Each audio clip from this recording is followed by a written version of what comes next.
Wake up, gamers, because you're listening to the Big Think Dimension with Dan and Bob Video Games. Releasing one game a week, 3 weeks in a row, that is the way of Xbox. Perfect plan. Chris Wolfhard. Xbox has 500 million monthly users. And Dr. Aggro. It's a very curated experience. Here on GigaBoots.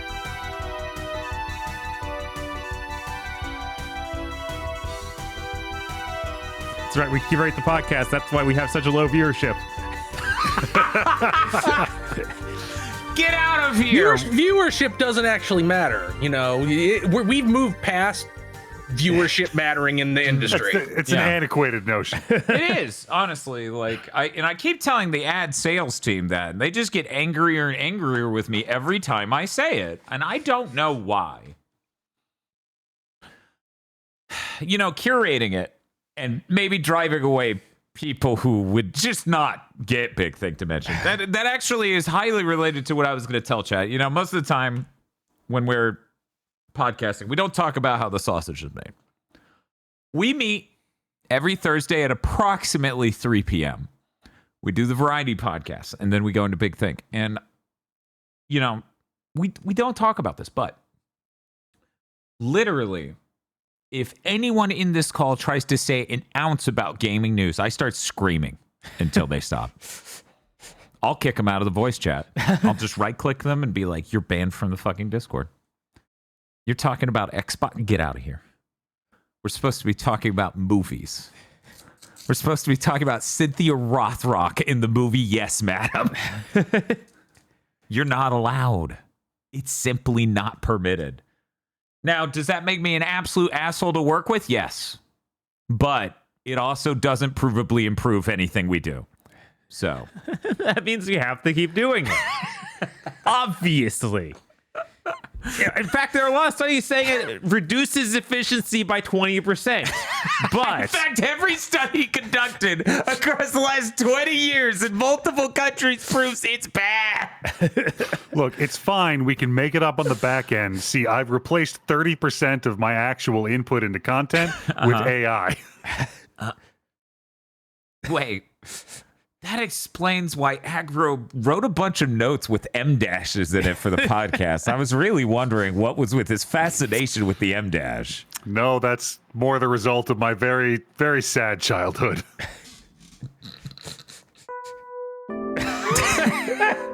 Hey, Aggro. Yes? I know you can't hear what song's playing right now, but do you have any guesses? Oh, is it Highway to the Danger Zone? It is. Yeah! You're so cool. I'm cool.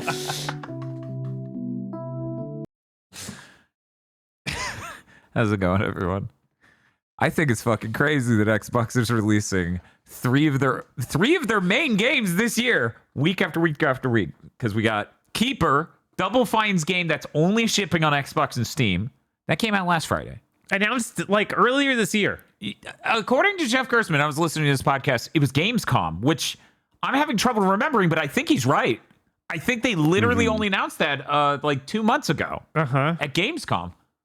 So that came out last Friday. Earlier this week, Ninja Gaiden 4 came out. Next week's Outer Worlds 2. That's crazy. For some reason, Outer Worlds 2 is today, but it is next week? It is next week. Okay. Whew. They did that earlier this year, too. Why did... Like, no one gives Balance a calendar anymore. And then it's worth noting, when is Call of Duty? Because that's also Xbox now. That's true. Early Call of Duty November. Yeah, it's very close. So what is that, 4 weeks in a row? Close to I don't think it. it's quite... Let me check. Chat's saying it's November 7th, so that would put us week after week after week, yeah. Last week, this week, next week, next week. And then they dumped all their games on PlayStation within like a week earlier this year, too. They released like... Yeah, that was... That was bizarre. Like Forza and Indiana Jones were within the same like 2 weeks, weren't they? Did they really? Okay, it's the 14th. We get 1 week off. What is the... We're this far in. It doesn't make sense to say this question because I'm gonna say it anyways because it's what we would say for anyone else. And I know the answer. We all know the answer. But what is their strategy? Yeah, there isn't one. We know that. I know, but It does have some strong Square Enix feel, doesn't it? it somehow feels like they're topping them. It does. Because like When you own this many publishers, Square Enix only did it that one time. and they did it with Yes. games that I would say average out to be far cheaper video games. oh yes, for sure. Those are all dirt cheap. Yeah, the most comparatively. expensive game in that chunk was Star Ocean 6. Yeah, and then next is what was Valkyrie Elysium a part of the same drop? Yeah, it was. Yes, I think so. So And they're- Valkyrie Elysium's much cheaper than Star Ocean. Right, I was going to say Valkyrie Elysium is probably the same price as Keeper, or maybe slightly Less. north of that. I don't know. They seem. I don't know. Keeper looks kind of expensive. It looks kinda really does. nice. I hear it's about 5 hours long. Wouldn't you know? Stranger of Paradise that didn't really drop at the same That end of the didn't- year that as didn't the drop- rest of these. Yeah, that didn't was drop. like a in, what we're February we're release Yeah, talking that was something. February. Chat, what we're talking about was the Dio Field Chronicle, Harvestella, Valkyrie Elysium, Various day life. Various Day Life, Star Ocean 6, and I think one other thing dropping in the span of a month. Mhm. Yeah, it was kind of wild. That Like was Stranger kind of Paradise weird. was March that year. Yeah, that was really bizarre. That was really bizarre when that happened. Yeah, it was somewhere around 2022, 2021. Something like that. That Keeper game though, Uh-huh. it has like every big Double Fine person working on it. They do not have another project they're working on. They're doomed. Yeah, I was gonna Yeah. say it feels like Microsoft. Yeah, Harvestella as well. That was another one of those. It feels like Microsoft's really sending it out to die, and this will be the end of that studio possibly. It feels bad because I know a lot of Psychonauts fans and Double Fine fans broadly who don't even know this game exists. It really doesn't have any of their usual appeal to it, at least not in the trailers and footage that they've put out. In fact, I'm gonna walk into the other room and I'm checking my girlfriend, a huge Double Fine and Psychonauts fan, even knows if this game exists right now and it's been out for a week. I will be right back. I'm trying to think. Like we've seen hardly any of it, so it could have stuff like you expect from like funny cutscenes and stuff. But I have no idea. Yeah. Yeah, same here. Like I feel like they're gonna get crushed by the exact same thing that got like Arcane Austin and Tango Gameworks, which was like, well, now you're done making a game. Right. So now you're not making anything. So now you're on the chopping block. Right. That's why they're all like, we can't afford to sit on these games. We want to get all this, wrapped up and parted out and sold off before the house fire finishes.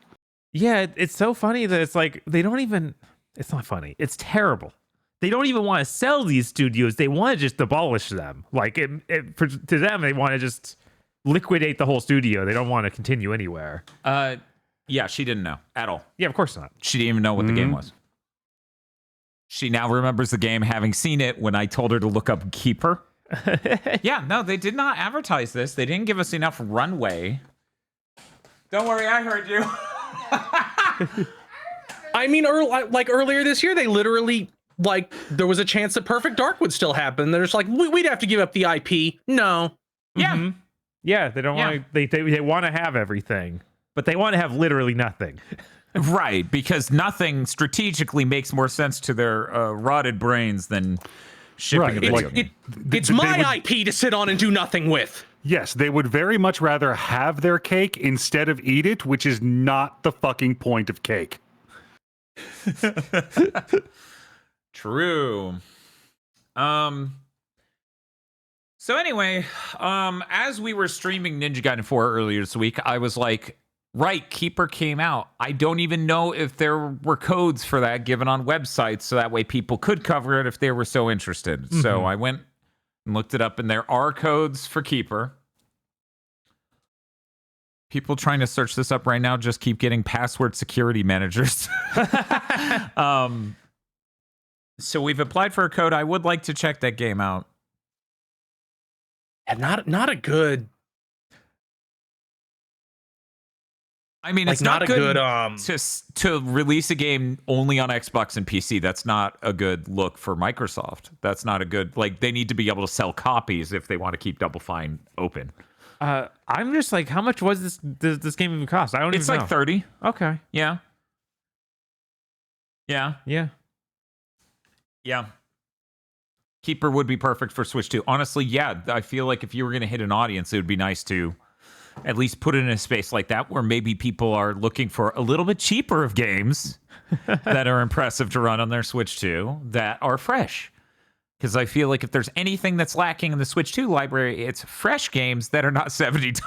Because there are $70 games that are very visually impressive. They came out either last year or 5 years ago, like Cyberpunk. Mm-hmm. And then there's some Nintendo exclusives. Some of which have like a really long, what is the term? They had a really short tail. Mario Kart World had what you would call a very short tail. Not too many people still playing. Ever since week 3 that it was out, it dropped off insanely fast in a way that Sonic Cross Worlds isn't at all. I see people stick with that much longer. The Sonic fans gotta win, Bob. Crazy. Nintendo's gonna have to scorch the earth. They're gonna have to add Joker to their game. I don't know. Mario Kart World is still topping the charts every week in Japan. So I assume that game's probably doing fine. Are they adding Joker from Folie à Deux? I don't think so. The joke is Bob meant Joker from Persona, and then I'm mentioning live action, the movie Joker, because the second. Oh, that's what the Joker second movie. Joker movie is called. God, I forgot. You're lucky there is no context on the GigaBoots podcast network that would drive us to watch that film. I am. We're too busy with these game movies. Was that movie this year or last year? That was last year. The end of last year, I think. Oh my God, it better be the end of last year. One moment while my web browser deletes Chris Wolfhart. It's 2024. Okay, so it was last year. Good. Cursed content is right there. I don't even know. Like, it's not bad in a funny way. It'll just be kind of pretentious and maybe a good film, maybe a bad film. I hear it's a bad film, but I also don't care.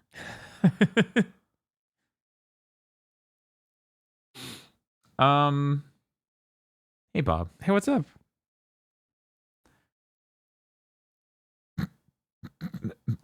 Is something wrong? Uncle Phil stopped by. Yes, he did. He gifted us. Agro, I don't know if you caught any of this. He gifted us a copy of Ninja Gaiden 4. Please stop calling him Uncle Phil. I just keep thinking of Fresh Prince. No, I'm calling his ass Uncle Phil until I can stop saying gifted by Xbox, because that's apparently how we have to disclaim this. That's in the terms. It's a gift from them. We've been blessed by them. A gift where you have to actually then do something with. That's what gifts are, right? That's what gifts are. I gave you this game. Love me. Merry Christmas. You know Phil Spencer's probably an uncle, right? I mean, and I'm sure his they're not nephew or like niece calls him Uncle Phil. Right, probably. I feel like everyone realizes that were he here, the Fresh Prince Uncle Phil would not give you Ninja Gaiden 4. He would like get you something better. I feel like possibly, unless there was a lesson to be learned. Yeah, I feel like Uncle Phil would get you a paper route. But yeah, we played all the way through. Bob played all the way through Ninja Gaiden 4. Yep. Hi. I have to put in that last sound because we had the wizard clip.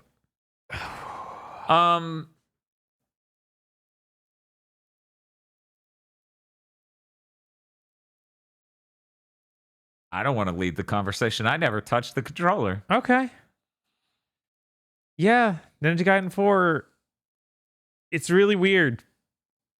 It's a very strange game that probably shouldn't have been called Ninja Gaiden. Something I didn't know going in is that they would remove like so many things that are quintessential Ninja Gaiden. Like, oh, the whole way that combos work, not the same. The way that counterattack and parrying work, not the same. The way you even move around the environment, not the same. I wasn't ready for all of that. And then there's like no story in this game at all. It's super thin. I know. I know this is going to come off as maybe reductive, but sincerely, the plot of this game is you need to do the thing, and to do the thing, you must get the 3 boxes. Yeah. Stop, please. Each one has a weapon. Never make that the plot of your game. Come up with 3 different terms so you trick me and I think I'm getting different things the whole game. Mm-hmm. Have the story change at points. Yeah, it's not like the game has to be about that. It could be you traversing through a thing to achieve something at the exact same levels, exact same bosses. Uh-huh. Like, it doesn't need this weird fill out the checklist, go to the grocery store. Go to the grocery store, Yakumo, and get the milk. Get 3 cartons of milk. It has less story than any Ninja Gaiden game. Like, this isn't like, oh, well, Ninja Gaiden always had bad stories. It's like, yeah, they were kind of never there much, but they're there more in the other games. Like, oh, yeah, you get to a boss in Ninja Gaiden. Typically, they introduce themselves for a second before Ryu eviscerates them. Here, yeah, you just kill them. There's not even a cutscene to introduce them. However, throughout this game, you have a hilarious crew of people on the radio to crack jokes nonstop while you do the boss fight. And when you inevitably die at the boss fight, because that's how it's tuned, you will have to hear them crack the same jokes every single attempt. And it is multi-line dialogues. Yeah, this isn't one thing or 2 things or 3 things. It goes. Yeah, it plays out for like 45 seconds plus for the beginning of every time you restart the fight. That feels like a very common thing that they screw up. I'm sure that I can I can't think of any off the top of my head, but I know there are other action games in the past like decade that have made that exact mistake where it's just like, yeah, we're gonna play the conversation out no matter what. Yeah, even if you've seen it 100 times. It's a really rookie mistake to do in a game like Ninja Gaiden, I feel, because they tune it in a way where you're gonna die multiple times, they assume. Right, like it's absolutely built that way. Like those bosses are harder than the rest of the game, like very intentionally. So I see someone in chat saying Armored Core 6 even did it. I think there's only one boss in Armored Core 6 I had to try multiple times, which was basically Cubile, right? Yeah, that's the crazy funnels boss, right? There's not that many bosses that talk in that game. Now, if we're talking Frostworm, the larger problem is that you have to keep doing Frostworm. Right. It's not that Frostworm's especially hard. Yeah. It just takes forever. That thing's terrible and a blight on that game. Like, it takes way too long to do, period. And then the fact that the intended way to play that game is to do it something like 3 or 4 times. Yeah, 4 times. Man, Armored Core 6 is good. I should play it again. If only we could get some sort of mod to remove Frostworm. If only. And also make the PS5 version run correctly, because it runs at like just barely not 60. Yeah, that sucks. And it should be running at 120. It should. Like, its PC requirements are not that high. It makes no sense that it's like this, but I still am too stingy to buy that game on PC again, because I already own it on the PS5. Mm-hmm. Man, Armored Core 6 is great. Anyway, sorry. I was glad that Ninja Gaiden 4 does have a 120 hertz mode. Yeah. Like, I played that when I got it at home. Look nice? It looks nice that way, yeah. Yeah. That definitely helps things look smoother. I think in a lot of ways, the image quality in this is pretty nice. It would have been nice to see Platinum do more games of the PS5 caliber. Yeah, no, it's kind of crazy. This is the first Platinum game that's on the PS5. Yeah, it's sad that they kind of haven't done current gen stuff for quite a while. Like, no, what, Nier Automata is like the last thing. Mm-hmm. Babylon's Fall had a native PS5 version. It also is not even real anymore. Yeah, you can't. It's gone now. Yeah, it's gone. But it existed. It existed. It existed while that game was out, I wouldn't say that was like tuned to the fidelity of a game of that generation, or That looked, in many ways, a lot worse than Nier Automata and other PS4 games they made. That game looked hideous and incomplete. it did. So luckily, this doesn't look bad. Like it's up to snuff in that way. But oh man, sure is not what I wanted. So aggro. I'm going to show you a new character introduced in this game. If you'll look at the podcast layout real quick. This is Sayori. She's a Ninja Gaiden character, as you can tell. She's a priestess. There you go. I've shown you everything good in the game. Cool. Which dead or alive is she in?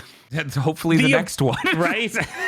The evoking Shibari thing and then the character like not being a character is weird to me. Like I feel like most of the time if you're gonna transparently put bondage imagery in a character's design, it means something, at least in how they act, if nothing else. Yeah, I mean, you get that vibe from Rachel. Yeah, no, I think it's very possible this story got gutted at some point. Well, I mean, they had to fucking add in Ryu at the last minute, it feels like, which you know what? They shouldn't have fucking done that. This would have been a better, they probably just shouldn't have brought Ryu into the game. It's been hard to talk about the plot at all without talking about spoilers. I feel like I should just hit the button and we should really get into it.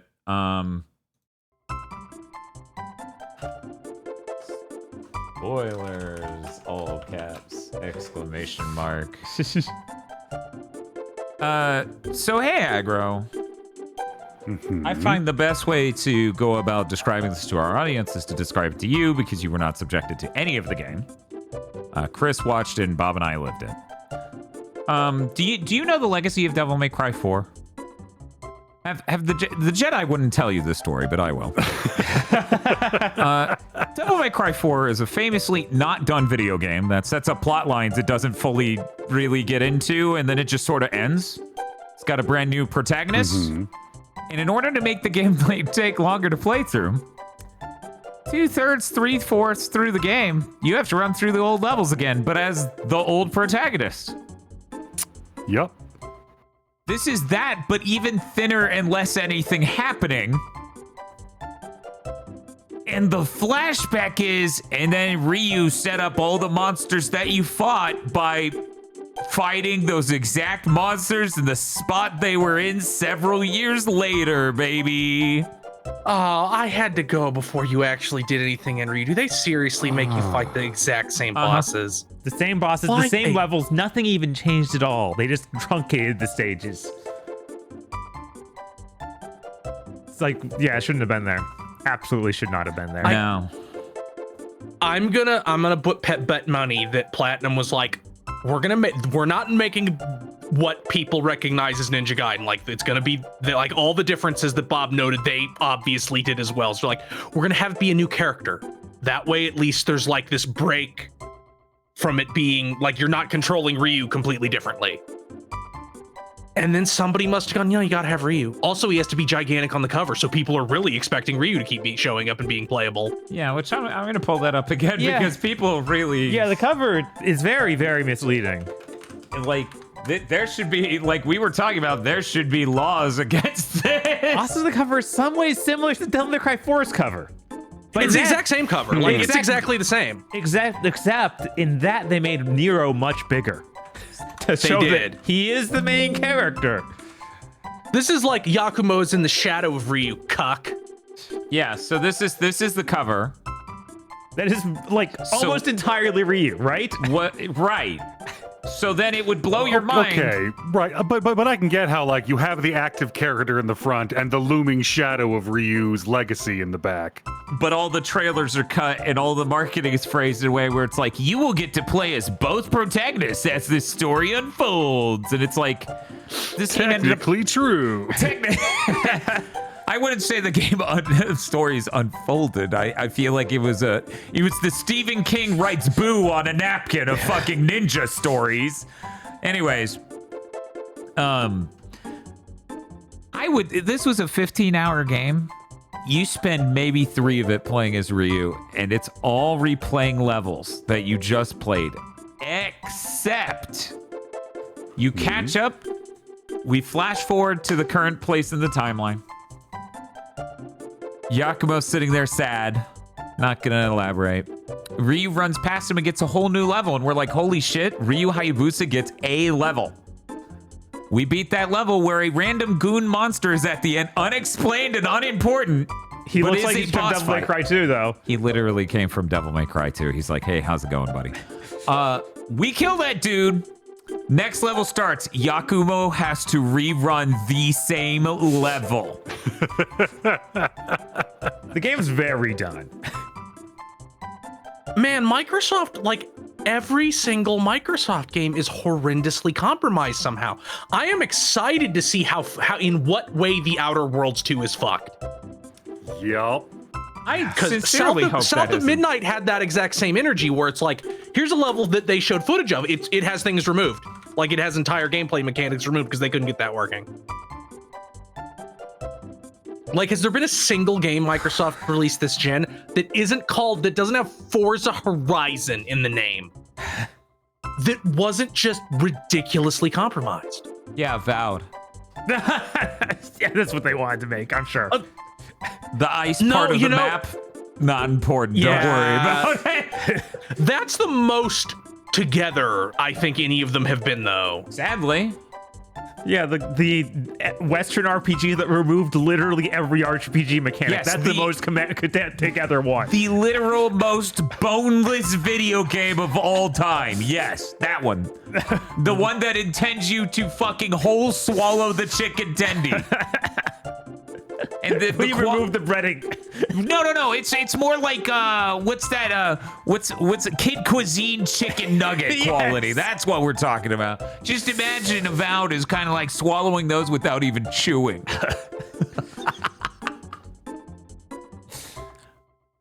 So yeah, so having covered things a little bit when it comes to the structure and the problem, and it being Devil May Cry 4 situation, but way worse. Yeah, you know how Dante got cool cutscenes for fighting those bosses? Nier doesn't get that. Ryu gets nothing. Literally no cutscenes. And like, this is bad, but I need to stress for me, the number one thing that sucks is playing through the game doesn't change the story at any point. We set up this broad thing, no revelations, no interesting stuff. Nothing. In Devil May Cry 4, they set up a new protagonist, which has a place in the world and the story. There is a new cast of characters. They relate to the world, the lore, and the story, all in their own ways. They have interesting characteristics. They're memorable. This game has Renji. This game has a big samurai dude with one normal arm and a demon arm later, and he's Renji. He's Renji Abarai. You fucking tear him in half. It's and there's nothing. It upsets me so much that playing this game, the story does nothing. Yeah, I like. Go ahead, Chris. A character you should only write a character saying any variant of "you don't know what you're doing" / "you don't know what you're going to unleash" as their dying breath. You should not have them say it 15 times when at any time they could elaborate on what the fuck is going to happen. The entire last boss fight with Renji is him doing that the whole time nonstop. He just keeps saying line after line of, "You don't know what your actions are doing. Oh, you're not ready for the ramifications of what you've done. Oh." Yeah. There's a guy who's part of your group that's on the radio all the time. I think his name's Misaki or something. It is Misaki, yeah. Okay. I'm shocked you knew. Real quick pop quiz. What's the name of the samurai? Kagachi. No. Kagachi. Oh, you got it. He got it barely. He got it. Somebody in chat almost called them Kogashi, which is the name of someone else in chat, and I felt so bad. No one could remember this man's name during the entire stream but me. I was like, this game's gonna end. I'm gonna be the only one to remember. His name is fucking Kagachi. Anyways, Bob, what were you talking about with the other character? With Misaki? Misaki, he's some blonde-haired dude that's become a ninja at some point. he's obviously kind of sounds evil, and so you switch to the Japanese stuff, and it's just Aizen's voice. He's So- just Aizen. Literally, it's Aizen's voice actor in Japan. So one thing I enjoyed going back later and playing some of it in Japanese. Just yeah, that's just Aizen on the radio. Thank you. I needed anything to turn on my brain. Do you think that that Yakumo and Sayori would have been Johnny Young Bosch and God, what's her name? It's gone. Stephanie Sheh if this hadn't been done during the strike? Yeah, which is another angle we haven't gotten to talk about yet. This was done during the voice actor strike, so almost every single person on the credit list for voice acting, this is their only credit ever. Some of them have one other credit. Yes, like So- Ryu Hayabusa as Captain Crunch. In what? Don't know. But apparently, Ryu Hayabusa was Captain Crunch at some point. Yeah. And not that, like, obviously the voice actors aren't the problem here. No! But I feel like if you had some traditional, like, good, well-known voice actors, they could have elevated this complete nothing material. Yes. Um, For example, what if this Misaki guy was Troy Baker? I mean, Troy Baker is Ryu in a lot of games. He is. like two, but yeah, He's that's been- enough. That's statistically speaking a lot of Ryu's speaking roles. It's true. God, yeah. He only has 4. He's like Dragon Sword 1 through 3, right? So if he's 2, that means he's half of them. He's Troy Baker in Yaiba, Oh, right, Dead or Yaiba. Alive 5, Ninja Gaiden 3, and Dead or Alive Dimensions. See, that's a lot. Wow, that's a lot. That's pretty good. That's a lot. You could have had Troy. This I firmly put at Microsoft's feet. They're like, no, we're not going to pay people. Oh yeah, Yeah, because I like mean- when the Bayonetta thing came out, and we had the whole issue of like, oh, they didn't give it the back voice act for Bayonetta. It was like, oh no, they're working with all the unions and everything. They even have like a union leader voicing Bayonetta now. There's a problem with that lady. Yeah, when it came to the strike, I know Sony and some other studios were exempt from the strike because they already accepted the terms. Right. Microsoft has the money; they could have done that. Oh, absolutely. This game, it's hard to point fingers specifically for me because I don't know who is responsible for some of the most terrible ideas and parts of it, whether that's Microsoft, Tecmo Koei, or Platinum. Because some of these mistakes are mistakes that any of the three of them could have made, and I just sit there doing like, imagine one person pointing at 3 Spider-Men, and that's what it feels like. Yes. The new character feels like it was probably Platinum, in my opinion, with the logic that I went through. Like, we're making a different game, we'll have a different main character. Forcing Ryu in, I don't know. It could be Koei. It could be any of the 3. It could be I would any say of the 3. It being so blatantly compromised is Microsoft. Right. Yeah, I feel like with the way the new character looks and some of the other new characters look around him, I honestly am like, did this start out as not a Ninja Gaiden game and then they were approached to turn it into one? Like, that's how weird and different it is. Yeah, we were talking about, like, during the stream, we float all sorts of theories as to explain why this ended up the case. And the thought is, well, maybe Platinum and Microsoft were working on an action game. And maybe Tecmo Koei got involved once Microsoft was like, well, we can sell this if it becomes a Ninja Gaiden. This is kind of like a Ninja Gaiden. And there's an association between Xbox and Ninja Gaiden. Let's talk to Tecmo and see if they're interested. You know? No, I don't know, but I feel like Xbox definitely started from the position of it being a Ninja Gaiden, because their whole push right now is, look, we have Ninja Gaiden. Ninja Gaiden is an Xbox associated thing. Look, you're gonna get E-Day next year. Look, we're doing a Halo 1 remake. Look, here's an Oblivion remaster. Like, their push has now become, remember the 360? You remember the 360, right? You love the 360. At the same And it time, was announced at the same time as Ninja Gaiden Black 2 Black, so it feels like, I feel like it started as a Ninja Gaiden game from Microsoft's insistence. at the same time, I could see it being turned into a Ninja Gaiden game at the exact same time they would start working on Black 2. That's Right. true. That could also be it. And that's the thing, like, you hear all the time about stories of, like, the studio has a game, they're shopping it around to get a publisher. There's a chance Platinum had the workings of this, or maybe even they were working with Tecmo and got further along. It's unlikely, but possible. You absolutely see a world where at some point this changed and it became Ninja Gaiden. It's so weird. Yeah, it's such a weird thing. It's such a weird thing. I cannot stress how terrible it is, though, to make your game so completely sauceless when it comes to characters and moments and plot reveals and other things, and then it be this long. Mm-hmm. Because, again, it was like 15 hours. Yeah, this thing is huge. Yeah, I don't know why. It feels like a game can only be 15 hours long at shortest now. Yeah, and it doesn't feel good doing that. Like, you basically stay in each environment for like 3-4 hours, and then you go back to all of them as Ryu. Oh, we ran out of the spoilers music. Oh no. I think it's really weird that it ended up having this weird mix of character designs where some look like they're just straight from Team Ninja, like Shiori you just showed. Sayori, yeah. Sayori. Shibari. Yeah, her, Ayane, and I'm glad we're still... and Misaki. I'm glad we're still in spoiler music. Aggro, they have Ayane in this game. She has returned. She's got a whole new design. She's in 2 cutscenes. Oh. She does nothing. Yeah, she does nothing.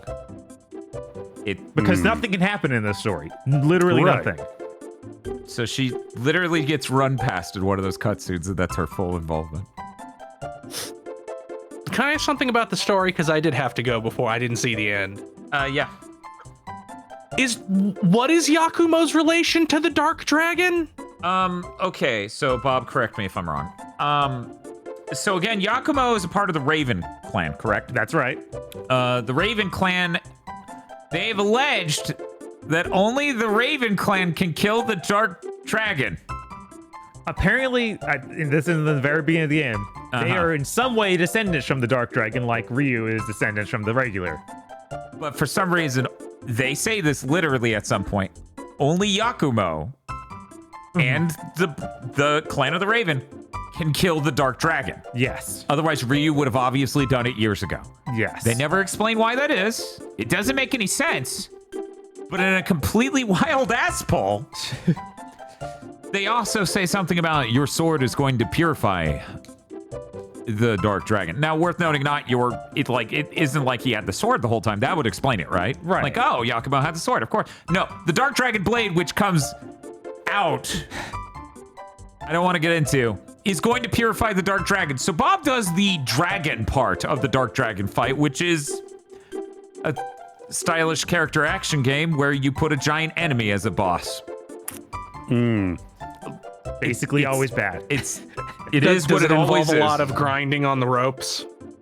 Not as much as you would think, Not but as it much has as you would some. think, but it has floating platforms that you have to keep using the grapple hook to get between. Yes, right? you can use the grapple hook between the floating platforms. You can fall between the floating platforms and glitch around really bad, and it's clearly not quite done. And yet none of this is what I wanted to tell you. What I wanted to tell you is after you fight this dragon, the Dark Dragon with the Dark Dragon blade, it becomes evil Yakumo. Just Yakumo with crazy eye. Yakumo doesn't address it. No. It's never acknowledged, but they get another boss fight out of someone with your moveset fighting. Yeah. So, to be clear, our final weapon was the Dark Dragon Blade, which just made him have Ryu Hayabusa's moveset. The second to last boss fight was fighting Ryu Hayabusa as Yakumo again. And then the final form of the final boss fight is Yakumo fighting Yakumo. And it felt like the most, look, it's earth friendly. It's so green and full of recycling. I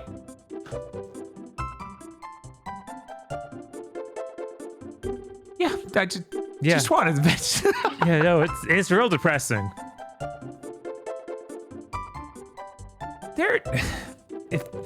I don't hold Ninja Gaiden games on a high pedestal. No. But I would like this game to fire on levels that I expect any video game to fire on. If the plot should do a thing, characters should do things. Most of the time, they're just on the radio, which is an infuriating part of modern gaming, where it's cutscenes are expensive, so I guess most of the story needs to happen off screen or on the radio. I'll say this here. I think Vanilla Ninja Gaiden 3 is better. Vanilla Ninja Gaiden 3 is better than Ninja Gaiden 4. Oh, absolutely. It's way more a Ninja Gaiden game. I don't doubt it's a very story-centric one. We were It talking is. about how much that is trying to be a cinematic story experience, and it Yeah. has story ideas and hooks and things. And this doesn't do any of that for some reason, despite that being a really obvious way you can appeal to a broad audience, is have a compelling story. They're like, we have these couple cutscenes. You see the pretty girl. That's enough. Well, I've already seen on Blue Sky, people are doing work. So it's enough for them that they designed this character and put her on screen a few times. Shame Ayani's outfit will never be noticed, though. She's not in the opening of this game, and I think very few people We're are gonna going have to get the DLC, and if she isn't like front and center in the DLC, then I have no idea what they're doing. So this is... Oh, go ahead. I'm sorry, it's very bad. I was like, yeah, you just run right by her, like, hi, Anne, bye, Anne.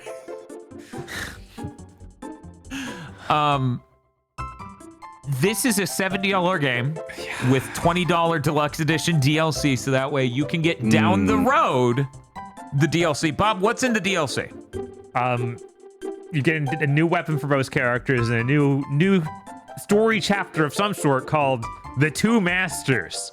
Because now Yakuma's on the level of Ryu. He's just so cool. He's a master ninja. Yeah, they probably should have tried to sell that at all. So anyways, I'm going to take us out of spoilers. Are there any last things you wanted to cover on this before we emerge from the spoiler dimension? Chris, did you have any last questions? Aggro, same for you. No. It's not Can spoilers. can you What's up? think of an action game that you can like put these on the same tier? Like where is it punching? Like from a mechanic standpoint? Just from Bob's, like I would say these two are roughly. I enjoy them both equally. That's really hard because this one's so weird. It also has a bunch of disappointment strapped to it. Like I'd say it's in league with Bayonetta 2 because of that, but Bayonetta 2 is a much better game. Yeah. Like a much better game with many more things in it. It does Yeah. have the Bayonetta 2 does have a lot of shit in it, perhaps too many things Yes, in it. perhaps. But yeah, I've got a feeling that's probably where I'd set it though, like around there somewhere, because that also had a whole bunch of frustrations of like, why'd you make it like this? Why am I missing most of my moveset? What is happening? Does it feel like Revengeance at all? Not at all. Can we leave the spoiler Oh, yeah, segment yeah. if it's going to be stuff that'll be broadly... Okay. Okay, anyways, repeat your question, Chris. Does it feel like Revengeance? Because they're both like cyborg ninja type things. It does not feel like Revengeance. Not even a little bit. Yeah, I wish it Yeah, I wish wish. it Like- had Revengeance-like ideas in it. I definitely would be excited to play it if that was the case, but it doesn't seem to have the elegance of a Ninja Gaiden combat-wise. And it doesn't fire in ways that other Platinum games fire as well. Yeah, it's weird because I feel like Ninja Gaiden, its base gameplay is pretty approachable. Like you can just make enemies less aggressive, and that game is a lot easier to pick up than something like this, where they've strapped so many mechanics on top of it. It's like, yo, this is really just annoying now. Like I had a moment several times of, oh, I did my ultimate attack where I charged up and it's really cool, and the guy defended it. He just blocked it. I'm like, what? That's infuriating. They also added multiple types of how to diffuse your enemy's attack type movements and abilities into this, so you can parry by hitting your sword against their sword. But unlike Revengeance, where you hit a direction, you hit the attack button to take a stance. This is literally you need to time out your attack to hit their attack. Yeah. There's also a dodge mechanic that becomes a perfect dodge, and then through the skill tree, which you're constantly buying things that are basic Ninja Gaiden combat mechanics and things through this shop with the skill unlocks. You can then, after doing the perfect dodge, punish them with a counterattack of some sort. Yeah, you can do like a perfect dodge and then charge up an ultimate technique and that sort of thing. But it's like you have to buy that, and it doesn't feel as satisfying as say the slow mo part for Bayonetta when it does that, or like Revengeance where you just get to totally own somebody after you do some manner of counterattack. Yeah. And then there's also a perfect block on top of these other two things for some reason. Yeah, that's also there. I don't know why it needed all three of these. Who is the director on this? Do you I know? didn't recognize the name. I'll look it up. while we're talking about this, because again, most of the talent at Platinum has left. Right, they bled basically everybody. Yeah. Trying to think, like, what other weird... It also is the first Ninja Gaiden was a target system, and I feel like it's terrible. Like, it seems like it automatically will target the farthest away dude. Like, this is the exact opposite of what you need to be doing. There's a bunch of motion-based inputs now, like back-forward attack and do a circle on the D-pad or on the analog stick and then attack, which had some of that in the older Ninja Gaidens, but here it feels like they really focused on those being the special moves. Yeah, and that's kind of like a Bayonetta thing. Bayonetta has attacks that are like away towards an attack and the full circle attack. It does, but that's where this thing plays way different in, like, it was also in Devil May Cry 4 and forward, where you have a lock-on that's like a hold, and you always have a sense of where forward is. Where it's super weird to me in a game like this, where you don't really have that. Like, you have a lock-on that you can turn on by, like, clicking in the R3, and then you're locked on them for good. What else I was going to go with that? It was something... Yeah. Right, and then the main new mechanic is hold the L2 button, and you go into the like super mode, like Blood Raven. Yeah, Blood Raven mode, and it burns a meter. And you'll have tons of enemies. Like, this gives them an excuse to have enemies block basically everything except the Blood Raven attack. So you better build up this meter, and you better burn it to break their guard. And it just doesn't feel that satisfying. And it ended up with me just spamming a lot of these Blood Raven moves until I dismantled some dudes, then finishing them off, and then just spamming ultimate techniques because there'd be orbs to absorb around to do that. Spesmerin. What'd you say? I said Spesmerin because you keep saying Blood Raven, which is a Space Marine group. God damn it. Oh. Hey, Bob. What's up? I have the 2 directors on this game. Okay, go ahead. I shouldn't, though.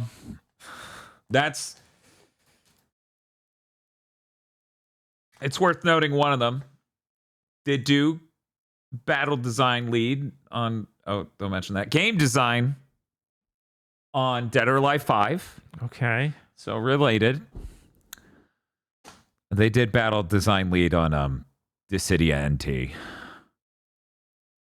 And then the only other game they directed was Wolong.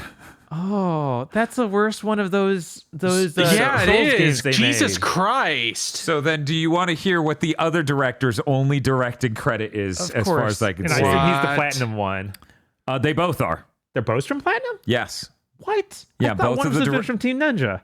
Because the other one had Team Ninja credits, like Dead or Alive. You're right. But also at Square Enix. Oh, yeah, I guess City NT is a. Yeah, that's Team another Ninja Team game. Ninja. Or the other one's directing credit. Are you ready?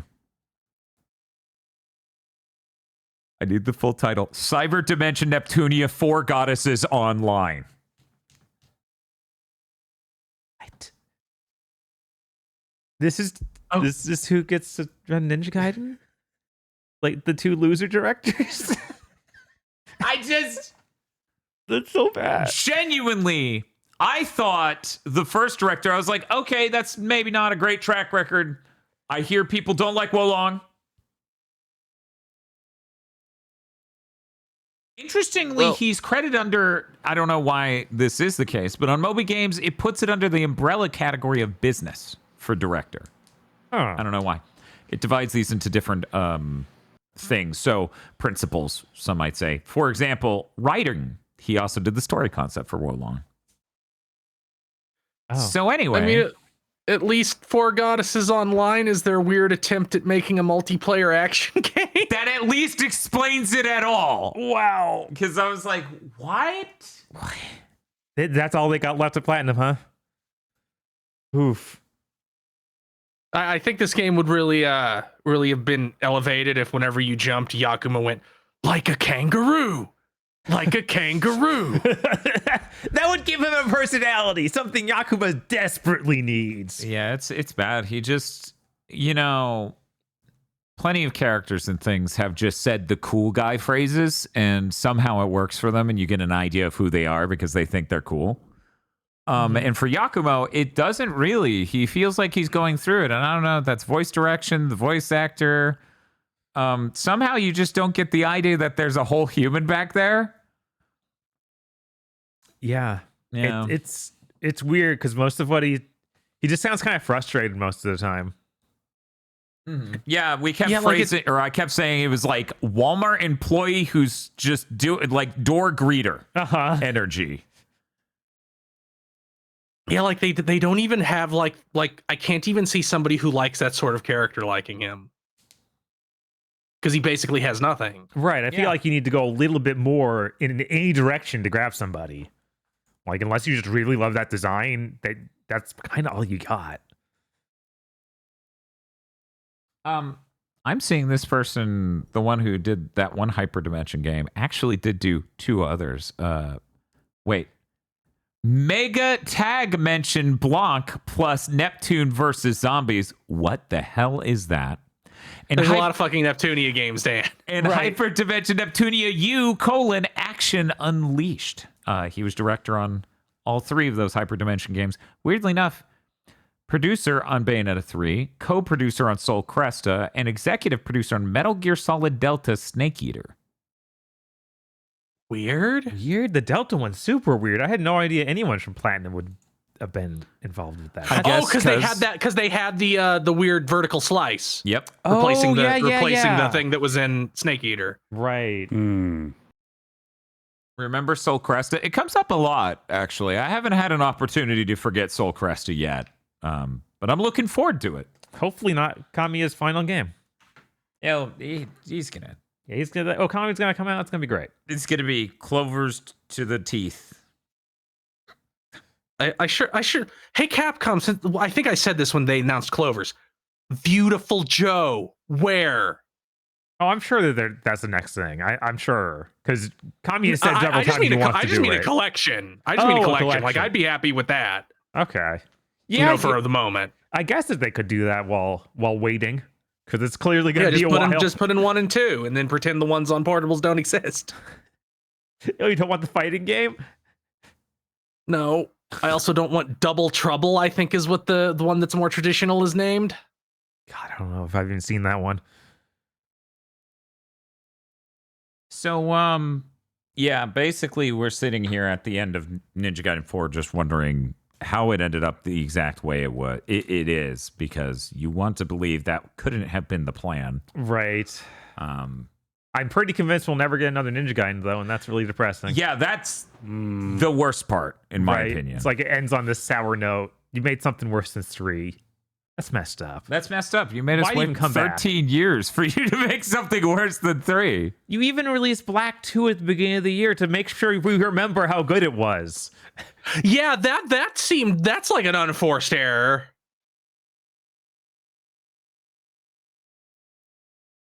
But yeah, I guess I got nothing else to say about Ninja Gaiden 4. Well, maybe I'll think of something over the next few weeks. Yeah, I'm sure Bob's going to keep playing it. Yeah, I intend to finish these trials and stuff. Yeah. You unlock when you beat the game. Which some of them have really stupid modifiers of like, oh yeah, beat this enemies while you're losing health constantly. It's like, okay, that kind of sucked, but I could deal with. It would be made hard by having guys fly in the air, and we didn't put any walls next to them, so it's really hard to get up to them. So you just end up like fumbling with the controls that don't work great. Sounds like it's a challenge for a true gamer. Yeah, that's what it is. That's what it is. Fucked up that that Yakumo had to go to the 5 alternate dimensions to get those things that we're not sure the relevance of.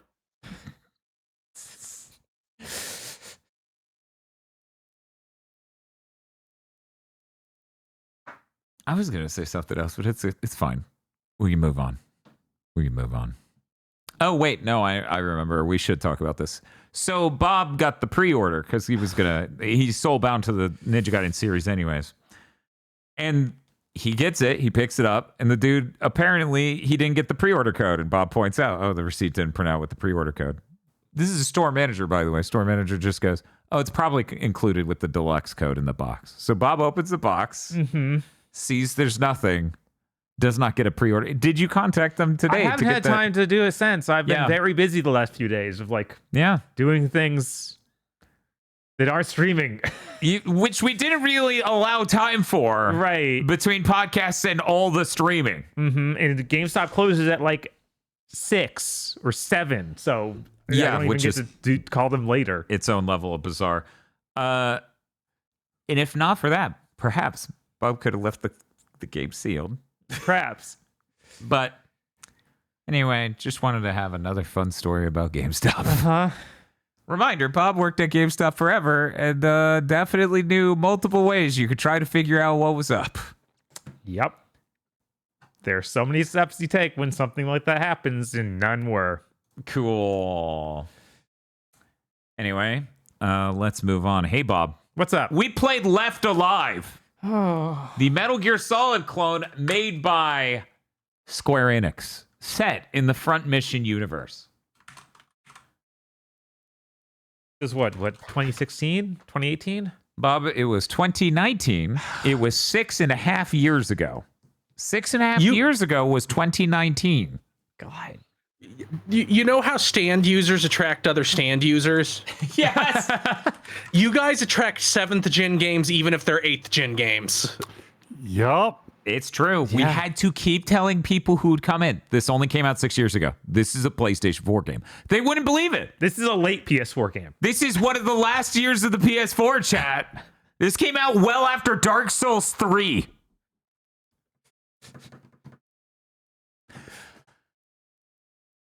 This is going to get wild because I now realize I have to synopsize. I typed in Never Dead. I wish it was Never Dead. Anyways, I have to synopsize Left Alive. The plot of Left Alive doesn't matter. It's chuckle fucks running around the city because they only made 4 levels. So there's constant motivation to go to the harbor, go to a warehouse, go to whatever. And they made a horrible stealth game. To the point where the easy difficulty was patched in after launch. And the easy difficulty self-describes as, this is the only mode where attacking someone from behind or getting a headshot does more damage. Yeah, the game's just made wrong at that point. It's a fucking stealth game, man. What do you mean? What do you fucking mean attacking stealthily with fatal techniques only does more difficulty on the post-launch added easier difficulty? Completely wild. Mm-hmm. War is hell. There are mechs. Wouldn't it be fucked up if we did human trafficking in order to experiment with viruses? Anyways, this little girl has a mutated version of the virus, and that could be catastrophic for humanity, possibly. She keeps talking this game when she does show up about how people always die where she goes. I'm gonna play this. It's no longer the spoiler theme, it's the content warning theme. Yeah. We get 95% through the game. Mm-hmm. And at the very beginning of this game, they're like, your choices on dialogue matter.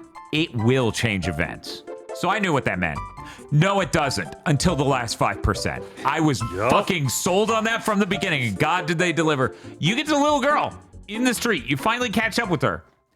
And she goes, no, everywhere I go, people die. And you're just like, what? And she's like, I can't. People need to go on without me. I can't be here anymore.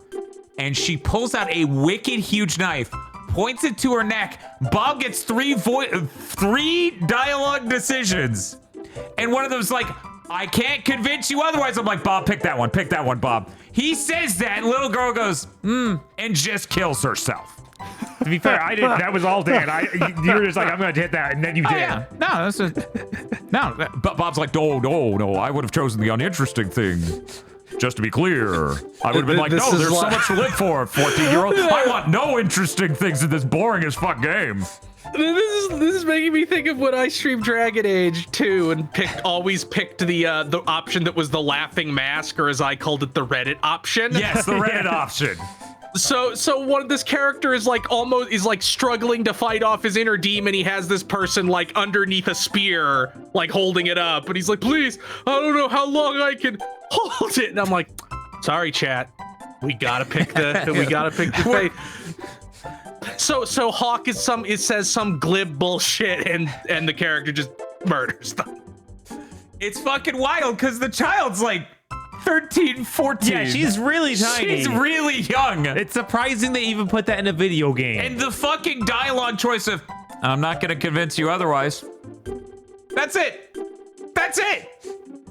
Why not just That's make it? it do it? You won't. Right. That's you. Like at that point, if your dialogue options are not no don't and no don't parentheses sarcastic, All you've done was remove the fun. Jesus, I can't. So anyways, that was a wild experience, and it's funny that one of the only noteworthy things to happen in that game needs a content warning.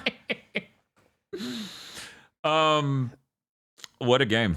Yeah, the rest of the game is just a nightmare tier stealth game of, oh, they saw you?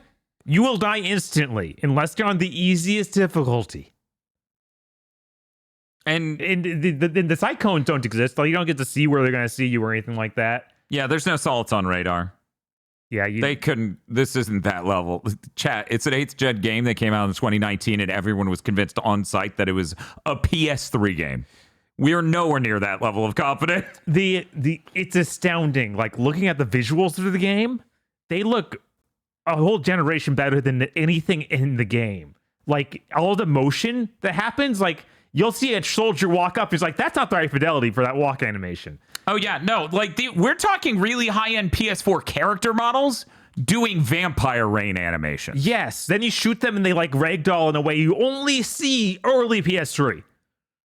Or actually, honestly, like, PS2 late. Like, they just go limp in a way that makes no sense. Yeah, it is a really impressively trash video game. So again, they made like literally 2 or 3 maps that you then walk across. Yeah, it's literally because you have 3 different playable characters, so each one has to do the whole map. Yeah. So the whole game is literally, now that person has a reason for them to get to the hangar. Now this person has a reason for them to get to the hangar. And even weirdly, even though there's very little plot going on, it still has a few moments of inconsistency where me and Bob go, wait, how did they get out of the cage? Right? Yeah, like they literally write one of our main characters to be locking a cage, and they don't show her get out. She just out in the next time you see her. At some point in the future, and you just have to sit there and wonder. Like, I guess that other character saved her? I feel like you should have shown that. These two kind of need to have interactions. Or even imply that. What's up? Go ahead. Most cutscenes can only have 2 characters in them at once. It's true. So, you know the Fight Club thing, right? Tyler Durden enters the room. Marla Singer leaves the room, right? Mm-hmm. Tyler can't be there at the same time as Marla. Otherwise, you'd realize Edward Norton was crazy. That, but for characters in this game that have no relationship like that. So we're talking, we can only have 2. You gotta leave, and then that guy will comically come in 4 seconds later. It's really funny. It's kind of like if you've ever played Kagero, Tecmo's Deception 2. Mm-hmm. That game can literally only load in 2 characters that aren't the main character. So whenever you kill someone, it needs to load, and it'll just lock the game up, and then it'll load the site. It's like they were too afraid to do that. Because in that, when they do cutscenes, when it shows like sometimes like 5 different people will be coming into the castle. It'll do a cutscene where they want to show more than 2, and so it'll just lock up in the cutscene and keep playing the music to cover like the visual. Like, oh, don't stop the music, that would be jarring. And then it would load, and they would load into the next. They were too afraid to do that. They should have had courage. Yes, it should have been like, and then we're gonna cut back to that guy. Lock up the frame rate. Man. Again, the saddest thing is that the most noteworthy thing about this game, because you've seen countless bad 7th gen games, is this thing with the little girl. Mm-hmm. That's the most memorable thing, hands down. Sorry, I'm just watching the cutscene and seeing her. It's just like, why is our character a psychopath? Yeah, I don't know. Like, there's been nothing to imply that that character would ever say this. And in fact, this character's ultra motivated to protect that character. That's in fact her entire story. Like that's the only thing she's done the entire game. Chase after this girl. Yeah. So the last moment, be like, yeah, sure, do it. Yeah, go ahead. It's insane. Like write anything else. No. That's all we thought of. Yeah, I'm looking at Tiber-chan during this stream. She looks so healthy and so alive. She looks beautiful. Tiber-chan's absolutely glowing, but not anymore. Ninja Gaiden 4. Yeah, Ninja Gaiden tried to kill her. No. Tiber-chan survived, but only barely. It was terrible. Until very ninjas sad. attacked. That's when. Yeah, now. Left Alive is exactly what you imagine after seeing 5 minutes of gameplay. Extended out to about 10 hours. It was just barely south of 10 hours. It was like 9.5. We were playing on the easiest difficulty because we loaded up Bob's save file up. Mm-hmm. And we played it for a few minutes and we were like, oh boy. This is just a top tier, terrible fucking stealth game. And it's nowhere near as charming as Vampire Raid like I was worried about last week. Yeah, it might be one of the worst stealth games ever made. That's a high bar. It really is That a is high a bar. really It's high a really bar to high clear. bar. But That's a it feels worse than even when stealth shows up as a mechanic in a non-stealth game. It feels worse than that. Somebody in chat was saying the engine was not Crystal Tools. The engine ended up being some other thing, and we were like, we've never heard of this engine. Mm-hmm. Did nobody have an Xbox Live mic like in Vampire Rain? No. None of the really adorable, funny things in Vampire Rain was remotely represented here. Anyway, I'm done talking about Left Alive. Yeah. I feel like that's literally... One interesting thing before we move on. Uh-huh. This was made partially by someone who came over from FromSoft because they wanted to make Armored Core again. Yeah, because FromSoft kept doing Dark Souls, and apparently this director really wanted to do Armored Core, but for the longest time they weren't doing Armored Core games. So he finally comes over to Square to make something under Square Enix. I believe Chris was the one during the stream that was talking about it changed genres 3 times, is a thing written on the Wikipedia for this game. You get in a mech and do a cool thing. Like twice. Yeah. It's like 4 times 2 of which you literally can't move. It was on the Orochi 4 engine, is what it seems to be. Which was the engine used for Death End Request 1 and 2. The only people seemingly to have ever used it is Compile Heart, Idea Factory, and Square Enix for this and World of Final Fantasy. What? That's hilarious. Wow. Idea Factory, I need you to stop showing up in these discussions of games we've played that are not Idea Factory games.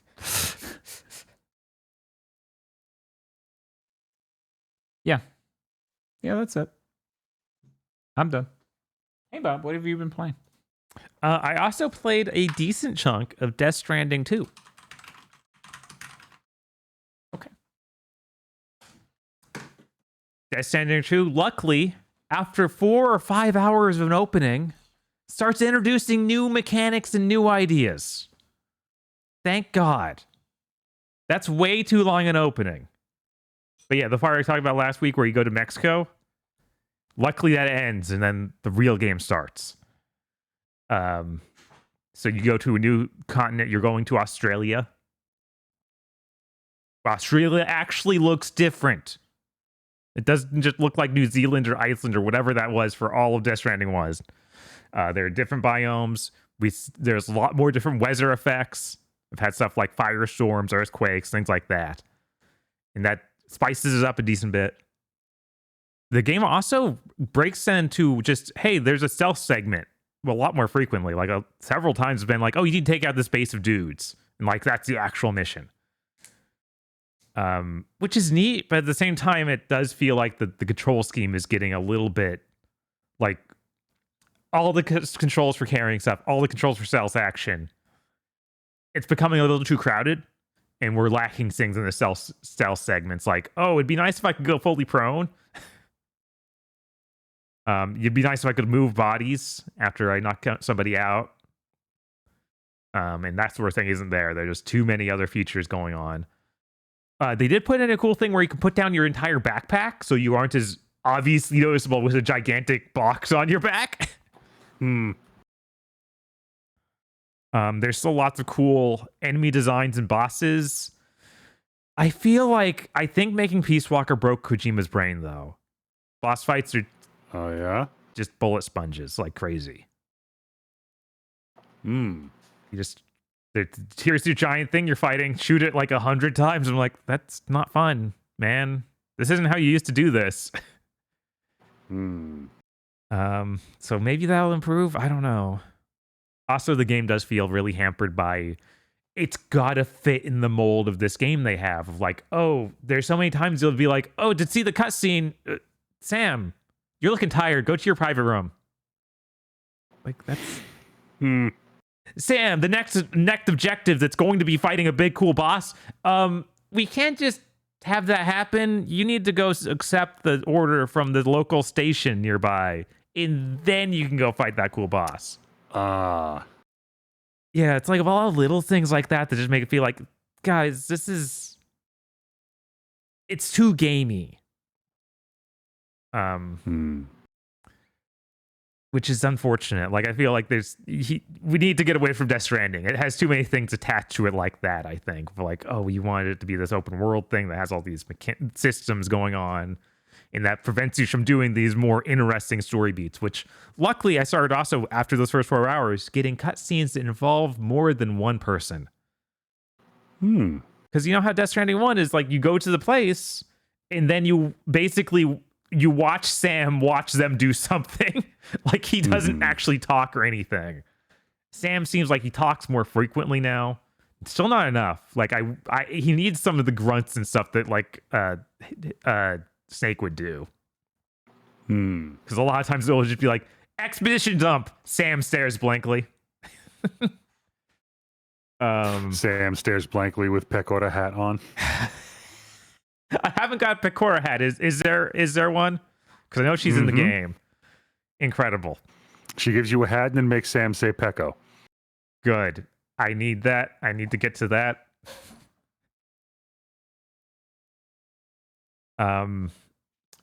There are other little delightful things, like now there's an animal shelter, so you can pick up animals and take them to the shelter. God. I looked over my notes and was like, I sure did write the Phantom Pain. There are many parts in this game that I was thinking about the Phantom Pain. Early on, they like have a really cool cutscene to introduce these guys all clad in red that emerge out of the tar, and they're super cool. And then they just start doing like generic open world patrols immediately. And I was like, this is the Phantom Pain. This is the Phantom Pain right now. Wow.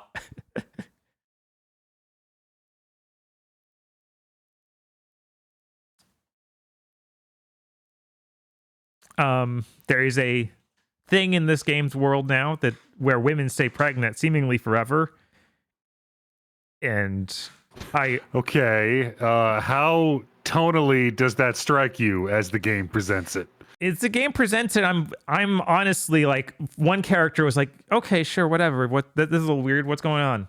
Second character, and this time it's a main character joins the team. I'm like, okay, this is a fetish, isn't it, Kojima? Show me your feet too.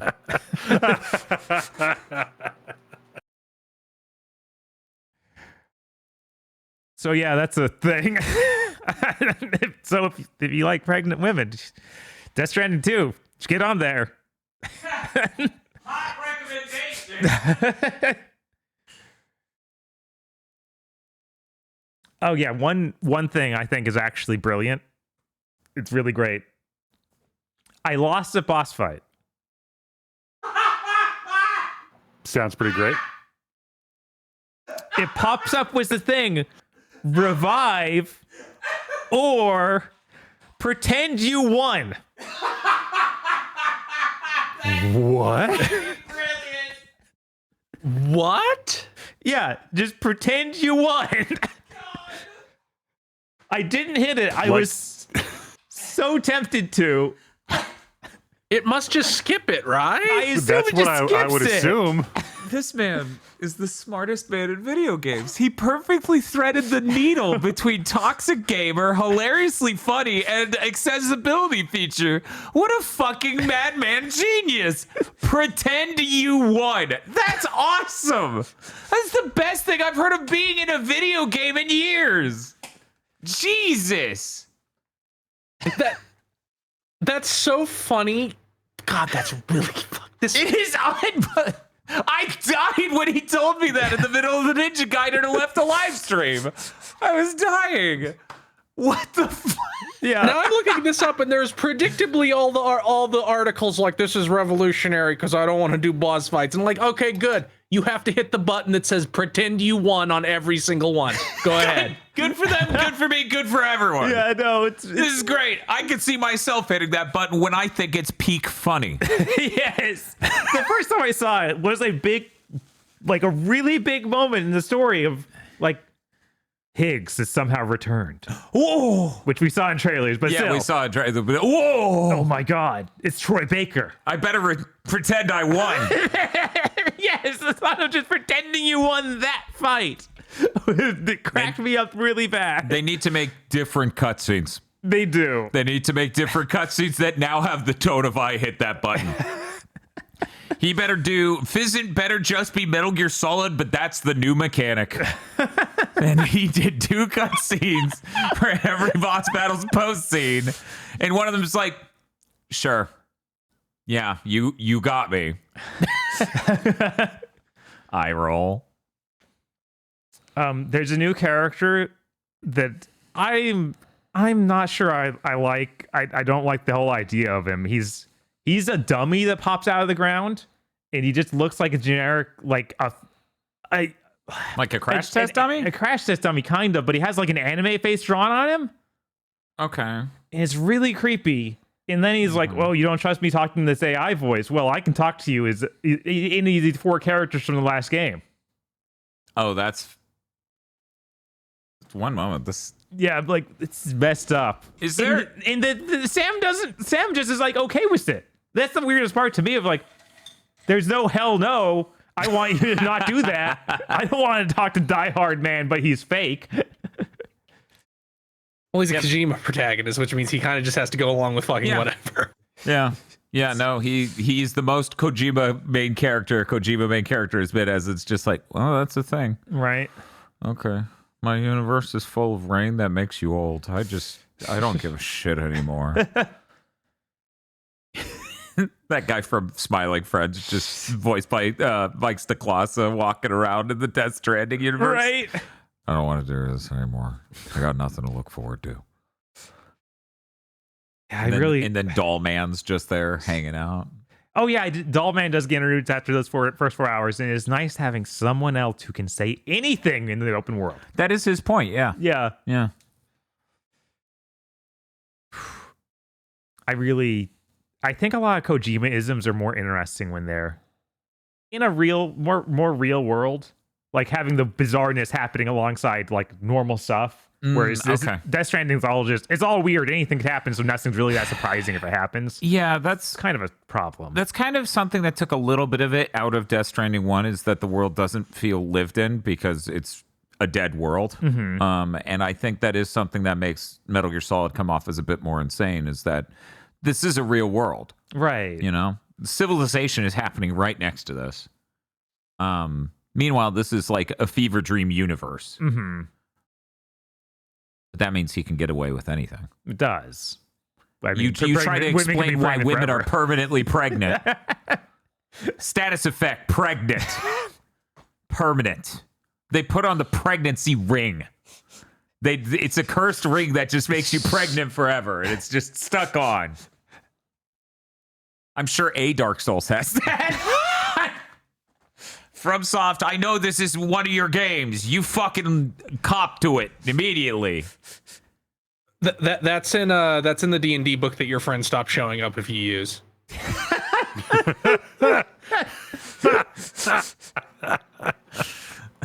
That's Pathfinder Monster Manual 4.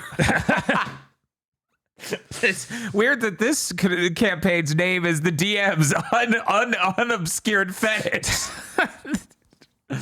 I'm pretty sure that's in Fatal. Ugh. Yeah, let's not talk about Right, yeah. Fatal. We don't have to talk. There's no time to talk about anus shades.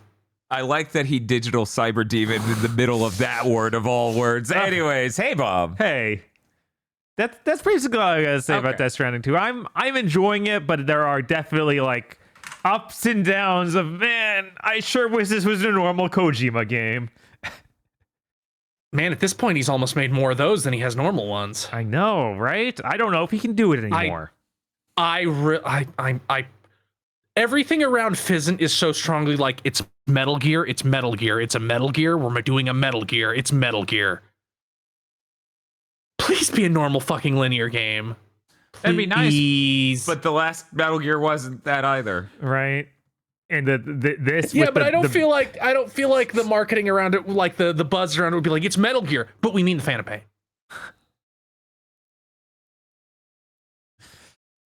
Bob, what else did you play? That's it. We are streaming We those whole streamed time. chat. If I were to equate this into normal, you can clock in and clock out hours for like a normal job. This was like a 55 to 60 plus hour week. Something like that. It's But fucking insane. we streamed Ninja Gaiden 1 NES. Yes, I did want to talk about that. Bob got NES hard with Ninja Gaiden. Hi! On NES. He made it much faster than Contra. I did. It was almost 2 whole hours faster. Bob, Yeah. what was the experience of going through Ninja Gaiden 1 like? Most of that game is actually pretty fun and good. And then the last 3 levels are broken. Just broken. They send you back like all 3 levels, so you have to do them again. If you fail even once at the final boss, even if you have extra lives.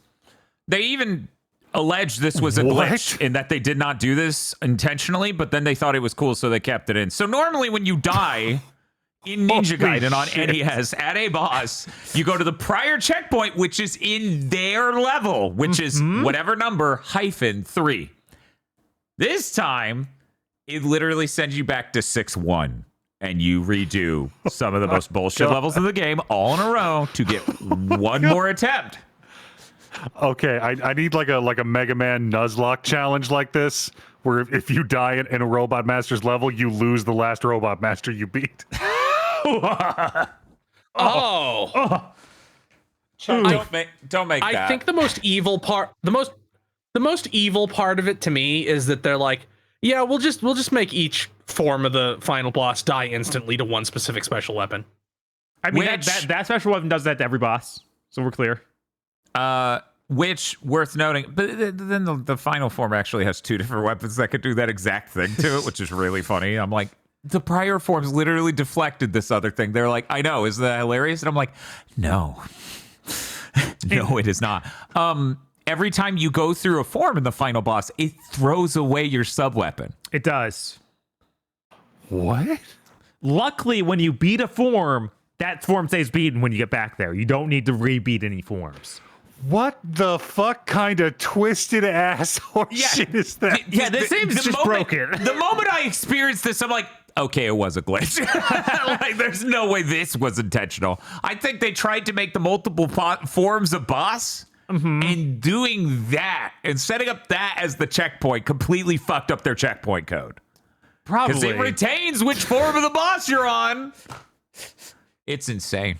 Also, Like, I tried to make that make sense and immediately thought, oh my god, we need a Samurai Jack game structured like that. Ooh. even it's super weird because when you first get to the boss, it heals you when you get there on Form 1. But when you get there on Form 2 or 3, it does not heal you. It's now Ever. broken. Yeah, it's gone now.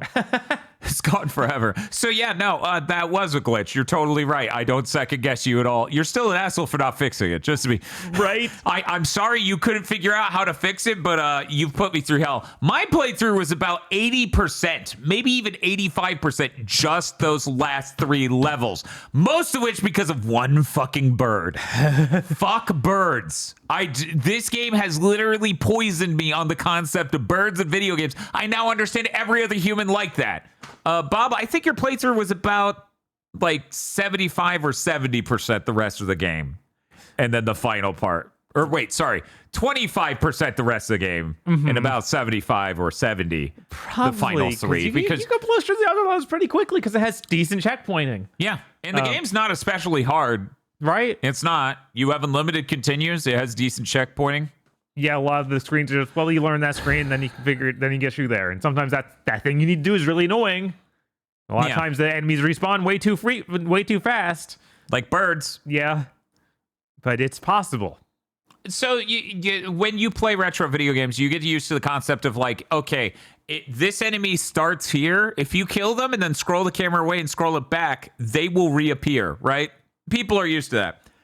This is weirder. It's a wide margin. And if that's anywhere even slightly just freshly on screen, or you don't have to move at all, it'll just keep spawning them. So there's one bird in 6-2. It just... You're trying to jump this gap, and it just keeps... like, there's someone up there with a bucket full of birds, and they will not quit. Horrible. Horrible. Something I really like about Ninja Gaiden is almost every enemy dies in one hit. Yes. Like, that's really neat. There's like maybe only one that dies in 2. There's got to be more than that, of course, excluding bosses. Right. Which apparently every boss dies in one hit of that special weapon. Yeah, the midair. So you get, and it's a really weird thing. Most sub weapons are like you throw a shuriken that returns. You throw fire upwards in an arc in two different spreads. There's one that's just like, I take 5 of your Nimpo magic, and you spin with the sword when you hit the slash button in midair. And that bosses have no iframes at all. So for every frame you are in them doing that, they take the damage. So it just instantly kills everyone. Yeah. Huh. Yeah. It's really weird. It is strange. It might be a glitch. Yeah. It's, I lost a lot of respect for the construction of Ninja Gaiden playing. I'm like, oh, man. Right? It's cool that they got these cutscenes working. This game has way more stories than Ninja Gaiden 4. It's true. It's not even close. There's a lot more going on here, and things are revealed and plots changed.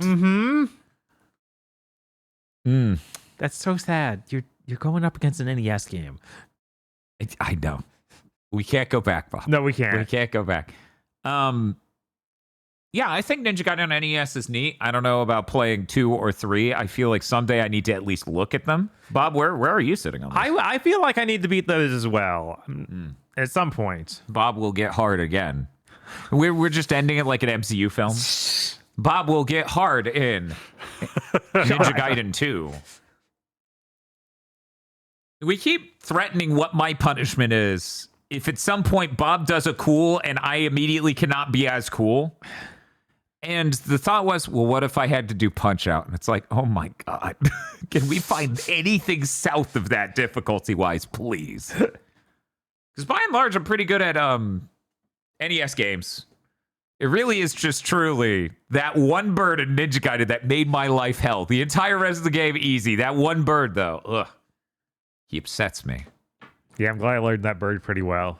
I did too. Make sure you have the spinny sword and the jump and spin and he dies. He can't do anything. And then you just walk right past him. I mean, that's true. That's what my solution was during that stream when you were taking, like, you took like a break to go get a drink and use the restroom and stuff. And I was like, I'll run him back. And then I ran into the bird. I'm like, I'm going to kill the designer that put that bird there. Right.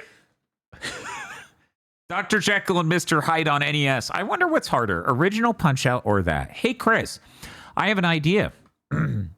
Can you beat Dr. Jekyll and Mr. Hyde on NES so that way we can hear from you which one's the harder video game?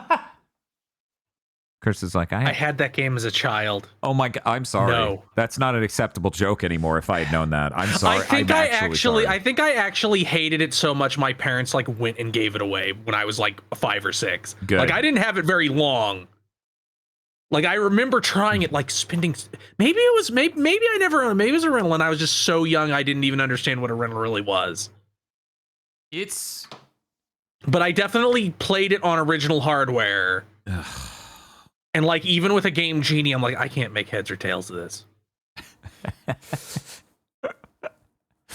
And that's when child me went, Father, I can't make heads or tails of this. The game design is so terrible. And my father was like, that's my boy. He's going to grow up to review video games. True story, by the way. Yeah, no. I definitely had those games as a kid where I could not figure it out at all, but it was E.T. on Atari. And then my mother, 3 decades later, I'm like, that game made no sense. She's like, what are you talking about?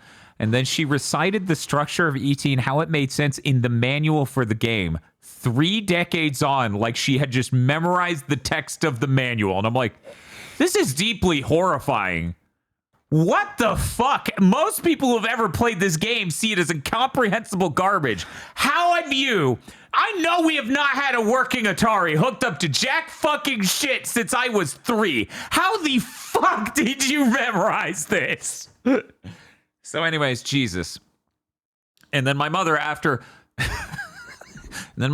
without skipping a beat and explaining all of this to me 3 years on from us having it hooked up to a TV, she then goes, but you think you might also be autistic? That's interesting. So I just, Chad, I know the stream delay is there. You're not allowed to say so autism is hereditary sometimes, right? You don't get to. Anyways.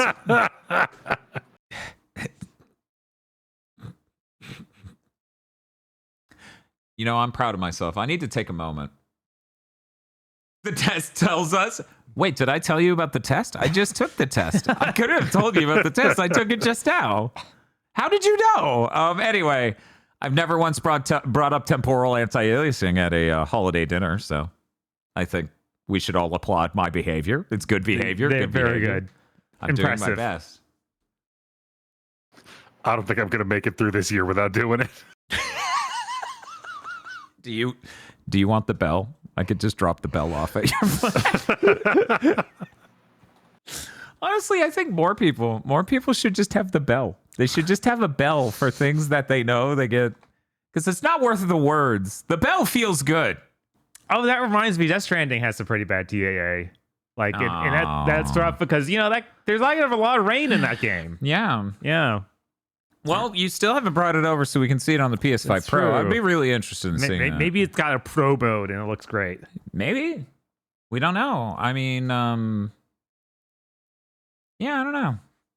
I'm there with you, Tiff. Tiff, Plush Mayhem in chat says, I was hoping Death Stranding had the bell. I was also hoping there was just a bell that That'd be Sam nice. had on him and he just slaps it and it's on his thigh or something. Traveling across the countryside on foot going ding, ding, ding, ding, ding. You can. I keep hitting the touchpad thinking that brings up the map. That does not bring up the map. That has Sam yell. He just says something. It's like, hey, my name's Sam. In Bob's playing through Death Stranding, Sam realizes he's lost, and instead of checking for direction, he just screams. You're doing like the 80s dad simulator. This is great. We're lost on a family vacation. All you're doing is screaming. Anyways, I don't know what else is coming up on Bob being NES hard. He's been hard plenty of times recently. Maybe, you know. That was all of it for Wave 1 anyways. Speaking of which, pretty soon we get to do our first Wave 1 thing. We finally got through the Demon Pit, and these NES hard things are the only other thing we've done. That's true.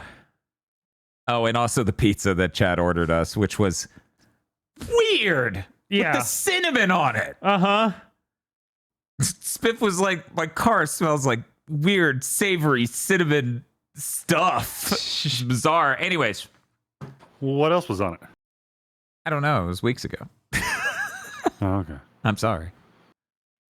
I was going to say, like, when I worked at a pizza place, we used to make meat lovers and put cinnamon on it. Huh. Cinnamon, pickle, and ranch. Huh.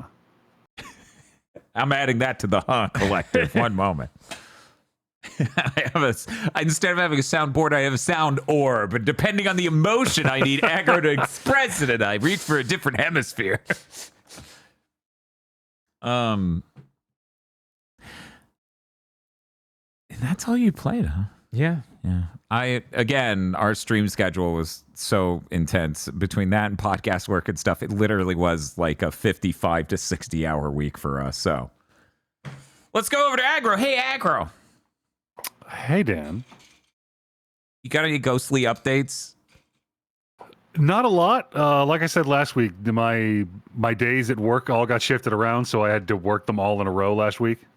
But what I did play was I got to play the first couple hours of Reach, which is that VR game that kept getting showed off, where you've got the bow with all the shit on it, and you're ripping the spines out of robots and stuff. Yeah, I saw you were playing that. I was like, oh shit, is that the VR game we've been seeing trailers for, where you get the bow and shit? Yeah, is it good? Please tell me it's good. I don't know yet. Okay. Because here's what happened. That game's opening is dog shit. I'm tired of games. Whatever. Right? Why is that happening so much? I don't know. But it's getting better. Okay. And I feel like with what I'm working with so far, this game might have some serious heights. Okay. So to start with,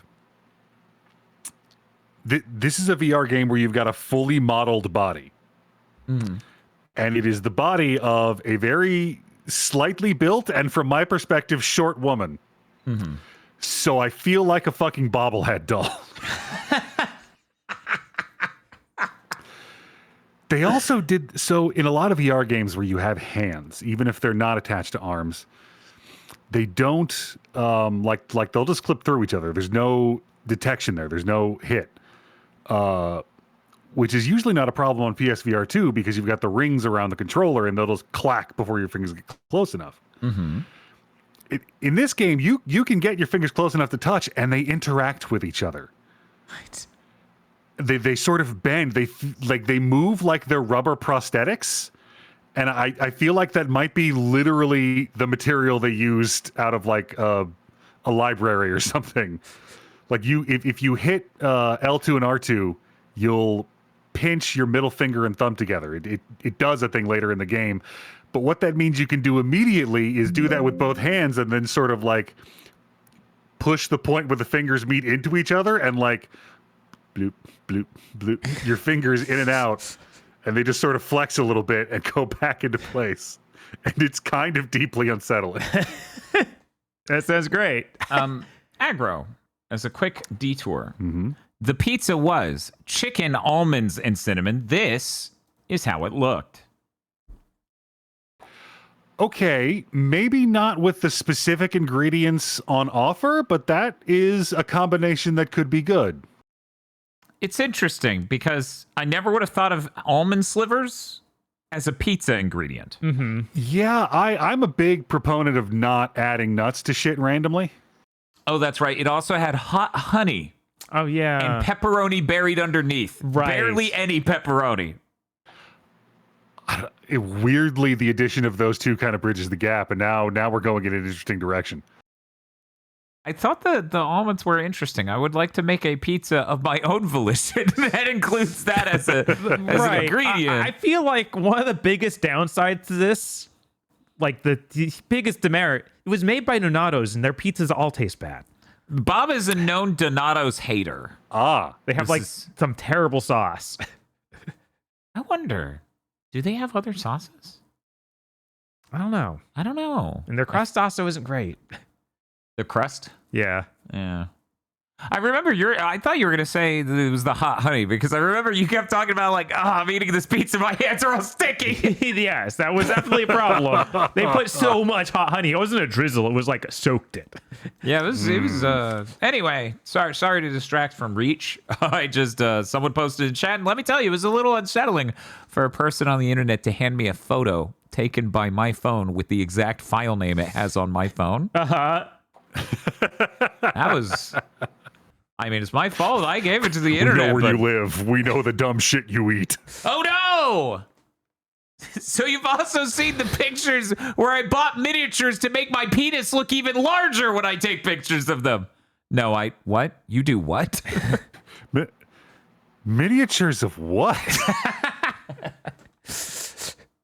I've seen people buy miniatures to take pictures of them next to their dick, and that's not a perspective thing. That's something else they're doing. Oh, really? You don't say.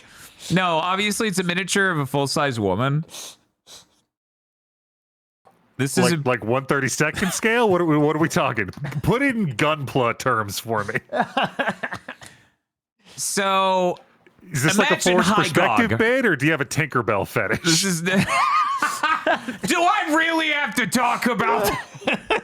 Imagine 1 to 1/44 scale High Gog. That's. I'd put my dick on that. Yeah. I knew that's all he wanted to know. Yeah, right. This had nothing to do with anything. How's Reach Agri? We need to do the smash or pass Xeon mobile suit stream. Jesus. So Reach. So Reach. It's a video game. Anything quite as sexy as the mobile suit in it? Well, In a she's VR no game. Red Comet, but Jesus. In a VR game, having the player use their hands to climb as a means of traversal can be a lot of fun. It can add interest and texture and engagement to an experience when it is used in moderation.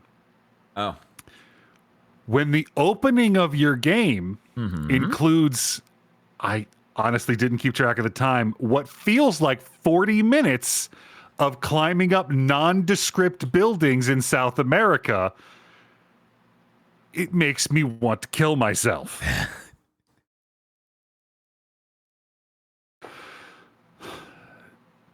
Like I said, this game keeps adding interesting mechanics, and once it gets going, once the game starts looking like it does in the trailer, and you get out of the opening, it starts dramatically, rapidly increasing in quality. I've done a couple of sections so far where I haven't decided yet whether this game's complete the room to open the door puzzles are really good, and it took me a couple of minutes of looking around and piecing it together to figure it out, or they're really bad, and how the fuck was I supposed to see that, and why would I think that's part of the puzzle? I'm gonna have to do a couple more to really decide how that shakes out. One thing you do get, I said before, you can hold down the trigger to put your index finger and thumb together. If you do that and jerk your wrist down, you summon a round shield that you can throw Captain America style, and it bounces off walls and into receptacles designed for it to solve puzzles. It is. You get your own hat. Do you show it at Gongs? Basically. yeah. But it feels really cool to do. I bet. One weird decision it made is to jump in this game, you have to hold the X button down and swing your arms forward. Huh. Which I was incredibly annoyed by when they told me that. But as I did it, I'm like, okay, I get it. I get the vision, especially when you do it a couple times in a row. Like it just becomes natural muscle memory. And all right, this feels really cool. You jump up with your arms, and then you're already in place to grab the ledge so you can mantle up. And that's all right. That's really nice. I see what you're putting down. That's really cool. Sometimes it doesn't work. Sometimes you run at a ledge and swing your arms. You want to feel like an asshole playing a video game. Run at a ledge and swing your arms up to jump and then plummet into the abyss.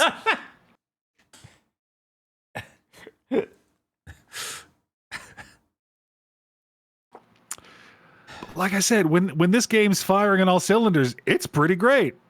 And I hope it continues to improve as I play through it. So far, my main takeaway is I need to go back and give...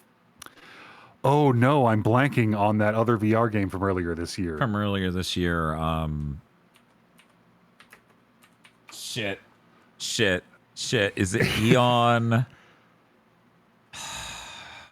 It's not called Ark. Uh-huh. God damn I it. only remember you talking about Resident Evil 4 VR. I Oh, can't. really? You don't even remember the other one? No. Where he was talking about like they were. God damn it, man! I also wanted to play this game, and it's Oh mostly my what god, I've been thinking about. this is vile. It- Do you have that list to hand of games you need to play by the end of the year? It's on that. Ooh. Oh, this is traumatizing. I cannot believe. Yeah, this is how that feels. It's great. Yeah. Yeah. How do I even Google this? Arcane Age. God damn it! I was so close. I'm literally. Is it even on this list? It is right there. It's the top of the list. It just pulled up as you said that. Anyway, my takeaway so far from Reach is that I need to go back and give Arcane Age like 2 extra points. I remember saying at the time when I played Arcane Age, I had just got done playing the best melee combat I'd ever seen in VR and the best gun handling I'd ever seen in VR. And it just wasn't as good at either of those things. It is so far just better at everything than this game, and this game's doing a lot of the same things. Oh. How much was this? This was shit. How much did I pay for this? Was it 30 or 40? I think it was 40. Yeah, I think that's right, which is why I wanted to hear you talk about it before I bought it. Not that I had time to do Right. fucking anything. Right. Yeah, it's 40. Okay. Speaking of which, pulling up my Game of the Year list, my to-do list for Game of the Year, I am noticing something disturbing about it. I can't remove one game from this. I did not play one game on this list of games to play since I made this list. Oh. I have It do started be like Ghost that. of Yote. Katamari comes out tomorrow. Oh god, that could be a game of the year. Yeah. Oh yeah, that's why I like that. Me, Spiff, and Tosh were just watching Harutomo, the Katamari speedrunner, play it, and it looked incredible. I was like, oh damn, dude, holy shit, that looks great, and it's 40 and not something insane like 70. Yeah. Yeah, Once Upon a Katamari is probably going to be up there. Yeah. It's only 3 gigabytes. PS2 games return, yells Tiff in chat. Yeah, I think it's a little sad. It doesn't seem to have a Switch 2 version. It's only Switch 1, PS5, etc. Ninja What's Gaiden up? 4 is only 25 gigs. It is. PS3, you can tell why. PS3 games return, specifically Devil May Cry 4. Either way, Dan, I would say wait a couple patches on Reach. It has crashed once while I was playing it and twice while I was trying to boot it. Oh. Okay, thank you. The last thing I want. And then he dropped out. Oh no. Oh, he's back. Am I back? Yeah, you're Okay. back. The last thing I wanted to say about it was when you boot this game, it gives you the like you're playing a VR game. Make sure you have space to swing your arms message that pops up in front of you. Then it pops up a bar under it that starts filling while you're looking at the message and resets if you look away. God. Okay, so Beat Saber does something kind of like that, but it's insane. Imagine a large chunk of your vision, like if any of you have ever been in a room outside of a Best Buy with a 65-inch television. So imagine 2 of those stacked vertically. They're in their normal orientation, though. And Beat Saber, when you boot it, has a EULA thing that huge, full of words. Uh-huh. And it's like this big fucking amount of space, huge. And beneath it says click here to continue. They use the eye tracking from the PSVR 2, or maybe the head rotation, to judge whether or not they think you have read it. Every time you boot it. I was queuing up a joke for I can't wait for the first game made in hell to do that. So the moment you look away to look down at the button is no longer a button because it assumes you have not seen the EULA. Every time you boot it. Come on. Jesus Christ. Like, on top of... fuck your EULA. Fuck your EULA. I don't care what your lawyer told you. That shit's not going to hold up. I will see your ass in court. Eat a dick. Yeah. Yeah, I think maybe no one in Silicon Valley should have access to eye tracking. True. Yep. Anyway, it fills that bar. Bar's filled. Uh-huh. Then the button shows up. Does that twice in a row. That's so annoying. We invented something more annoying than the Destiny hold X to fill a circle to do a thing. Right? It's so much more annoying. Jesus. But yeah, that's Reach. It's got problems. And hopefully continues to get better. Because when it's good, it's real good. I'm looking at this list. Uh-huh. Okay. I'm just gonna have to dive bomb like 3 of these games in one day to feel better about my life. That's Yeah, that generally results in you feeling better about your life. For Dan, I believe it. Yeah, for Game of the Year 2023, yes, that helped. Getting the smaller experiences sort of near each other and cranking them out, that helped. I would like this list to be shorter, even if realistically the hour count does not go down much. Uh-huh. Yeah, because you haven't even touched Dynasty Warriors yet.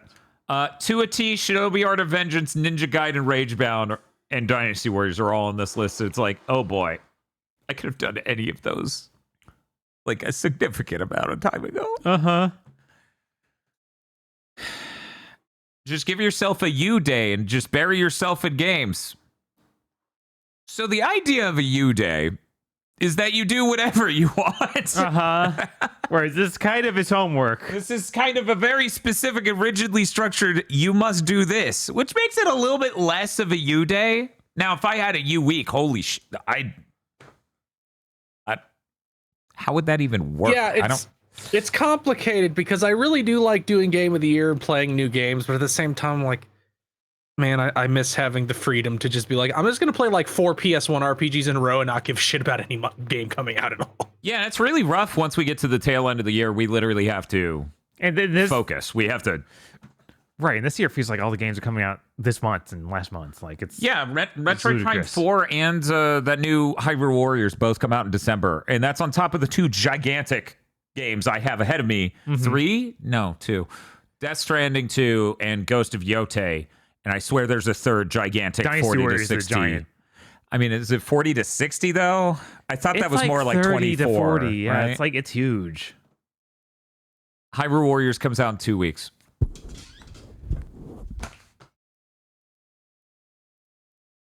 I don't want to talk At least about it's it. not out in December, right? Fuck.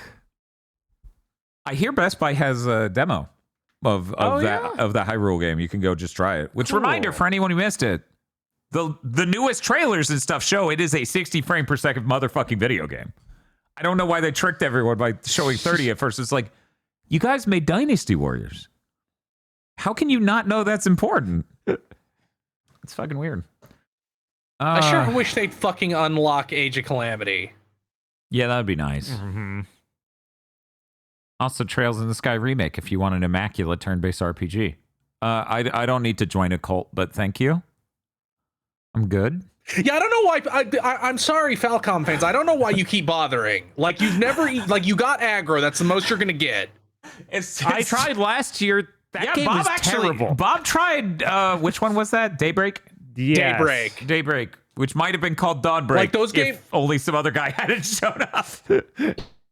Like those... I'm sorry, guys. Those games have way too much padding for Dan and Bob to be into them. Like, I'm sorry if you're a Falcom fan and hearing that those games have padding, like, is a dagger through your heart, but at some point you have to face reality. I need to tell you something. If there weren't several other games in that series that you would immediately expect me to play, maybe. If that game had things to show me in the trailers and stuff for the remake that really hooked me, I'd be interested. I played Xenoblade Chronicles 3 without playing 1 or 2 or X. So I'm very willing to do that, but given that the numbered entries are all tightly knit together, no, I'm good. I don't need the remake. I don't need 3 more games.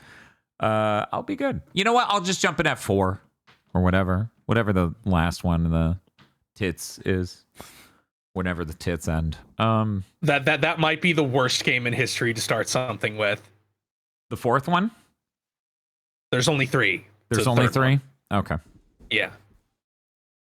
The worst game. Well, now it's even more appealing sounding. The fucking most bizarre experience I could have.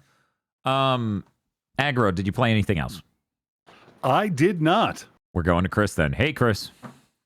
I wrapped up Silent Hill F. That's a really great game. I stand by it being probably the best Silent Hill game. Wow. But you haven't played any of the Western-made games. What? Yeah, I sure haven't. Home pour is right there. You can pour it at home. Downcoming. I think you play. I think if you can play this game and then get into weird semantic arguments like, is this really Silent Hill? I think you should have to be re-educated at some sort of class. Like, you know, when you fuck up at work and you have to take an HR course? Yeah. You should have to do that if you've ever posted anything like that. They really needed to truncate the game a little bit more. At bare minimum on playthrough on New Game Plus 2. Because they do cut out big chunks. But they don't cut out enough. There's some total dog shit you still have to do.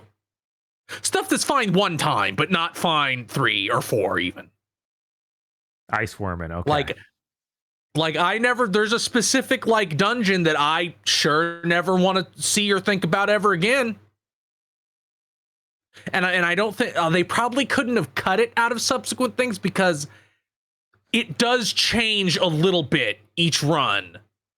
Like it gives you new information about the situation that is very interesting. But you could have like turned off its gimmick, just been like, it's gone. Fucking whatever, just run through it, pick up the shit and get out. But still really, really good. Don't start on hard. Just don't do that. Like you can go to hard when you get the accessory that's like you automatically counterattack. Like when the parry happens, you do it automatically. It costs a little bit of a resource, but who fucking cares? You don't even have to be looking at them for it to pop. So multiple times I've run through a room forgetting that there's like a guy on the left side of the door ready to fuck me, like Dark Souls. And then Hinako like pivots and Akuma's over to them and eviscerates them.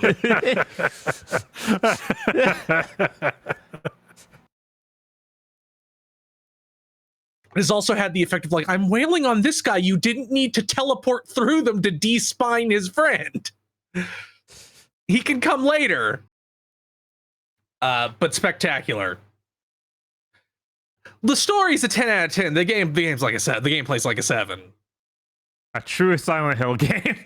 Yeah, that's you saw everybody being like, IGN hates the combat and gave it a 7. Silent Hill is so back.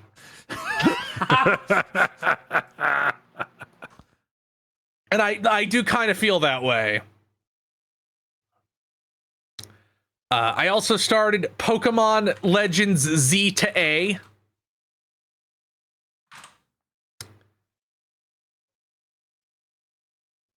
Nintendo, you need to spend at least as much on Pokemon that I don't keep thinking, man, it'd be awesome if Pokemon had the production values of a Trails game someday. Preach. I have done very good to not interject into this discourse on Blue Sky. Mm-hmm. But it's like, come on, guys. They made a game set in a city, and a lot of those buildings are flatly textured rectangles. You know, being pointed out in chat, and possibly the far more relevant comparison for a lot of people, or of Digimon. Digimon seems way too high end. Yes. Bob's like, whoa, let's lower this bar. Come on, everyone. Yeah, we can all agree to be civil to Pokemon. I don't even need it to be that. There's so many things. It's like this. There's a flat texture on this building of something that should obviously be sticking out to some degree, like a windowsill or bars on a window or like a pillar or something that should have any kind of like bump mapping, and it's just flat. It's a flat texture. That being said, it does have the joy of Pokemon, so I'm enjoying it. Cool. Good. They shouldn't have charged $70 for this game. I think they'd be getting a lot less shit if they'd been like even 60. Yeah. I'd probably price this game at 50. I mean, yeah, no, I Like think this- they would get a lot less shit if it wasn't 70 on Switch too. Yeah. And this is like, this is not a mainline Pokemon game. Do not go into it expecting a mainline Pokemon game. This is a spin-off. It is structured a lot more like Arceus. It has the focus on catching a lot of Pokemon, even the same ones. I boot the game, I become a Bulbasaur. I'm like, holy shit, this really is a spin-off. Holy fuck. Here's the second little bit of Pokemon discourse I'll wade into. Game Freak, I don't care if you have voice acting in Pokemon games. I'm a big proponent of maybe games should have less voice acting, especially RPGs. You have to not do cutscenes that should obviously have voice acting. Yeah, that's Right, why like it was so bothersome in Sword and Shield. Right, They kept that's- doing that over and over and over. Like pick one of those two things has to not happen. You either have to have voice acting or you have to not have cutscenes like that. I'll never forget that, like Piers' concert in Sword and Shield, where there's mic sounds, like there's mic feedbacks, Right. sounds like he's bumping a mic as he rocks out, but there's no song. Right. It just doesn't make sense. This is the slightly more active Pokemon combat system, which I don't even think Arceus had. I think Arceus was just like a slightly different format for the turn-based. Yeah, it was active when you were fighting a boss and you had to like literally dodge and show stuff at them, but Yeah, not you had for to the like regular dodge, battle. but like your attacks were very turn-based. Like the normal battles were turn-based. Right. Still, just in this, it's more like you're like you have 4 buttons in like a League of Legends or an MMO because they work on cooldowns, and different moves have different cooldowns. And it does enable some things that is interesting, like you can jump trainers. Because the only places trainers are, like, there's a lot of like side quests where some guy is like trying to teach you the deeper mechanics of Pokemon, is like, battle me and that's normal. But at night the battle zones open up, and that's where all the trainers are, and they have their Pokemon out. You can just jump them. Huh. Which leads to the thing, it's like, well, they haven't seen me yet. I'll have my Aegislash do sword dance first. No, pre-buffing. Oh Yeah. no. Yeah, you can pre-buff. It gets even crazier because certain moves, like Light Screen now, stays up if you swap. Huh. So there's a lot of moves that will stay up and continue to benefit you even if you swap out the Pokemon that did it. It is goofy in this one way, though. The trainers can't see your Pokemon because your Pokemon follows you via like AI, like character AI. So it wouldn't be fair to fuck you over because they saw your Pokemon. So I can crouch behind a garbage can and go, Imbor, go kill him. And then Imbor rushes them in full view and just like running swings into their Pokemon and knocks the shit out of them. And like, but the other side of that is if they catch one glimpse of you, the fight starts and it resets your move. So I have multiple times, like, my Pokemon has been mid-attack animation and they see me and it like does the battle start and we're reset. Didn't count. They get to live.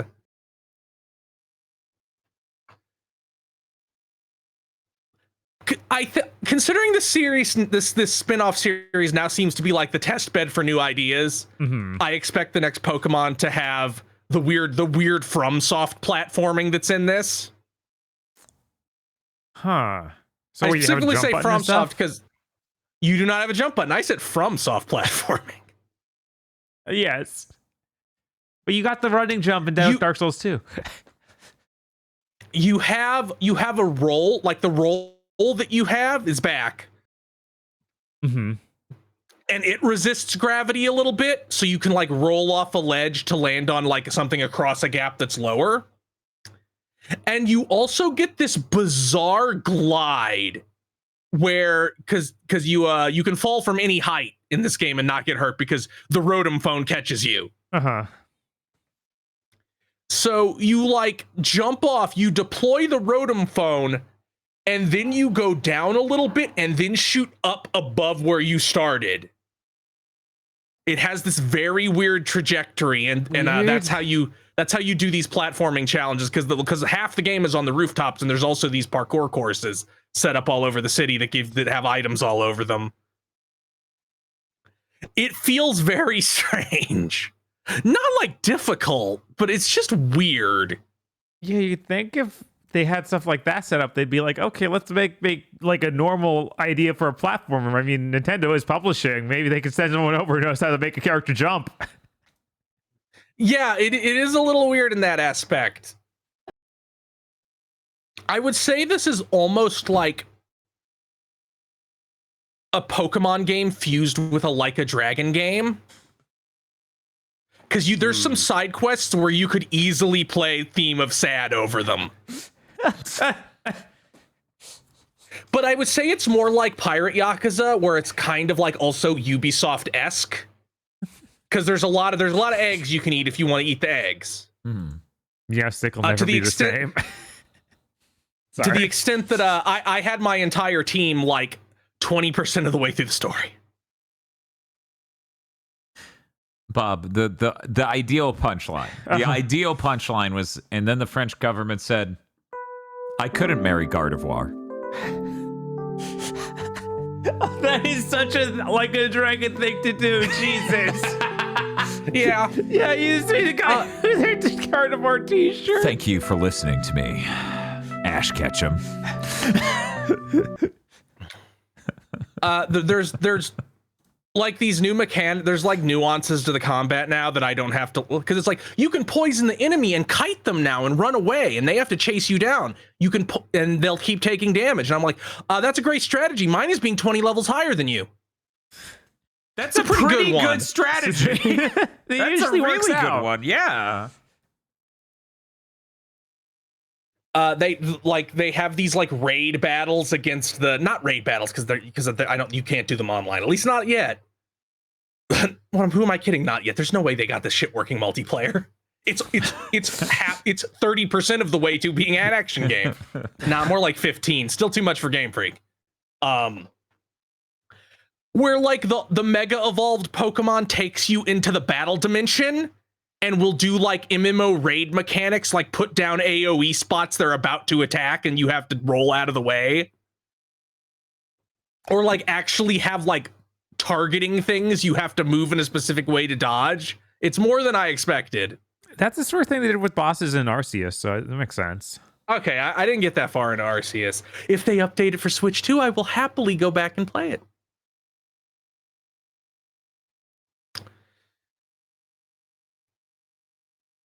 I don't like that an NPC mentioned Tierno. I wish I didn't have to think about Tierno ever again. He's the Pokemon XY friend who dances. I don't like that.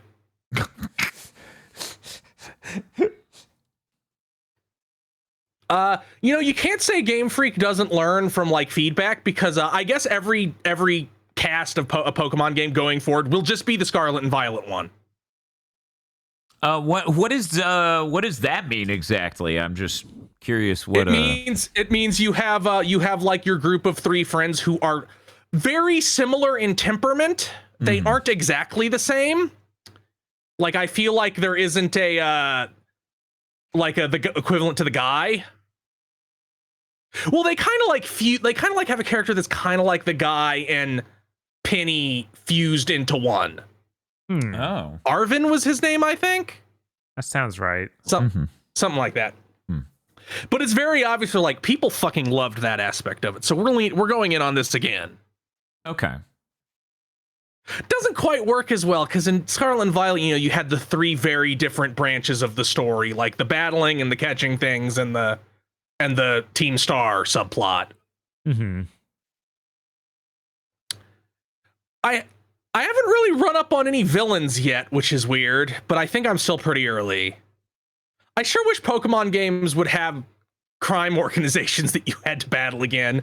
That we've kind of gotten into this thing where everybody has to be misunderstood, and I'm like, I just want the Yakuza to square up against this child.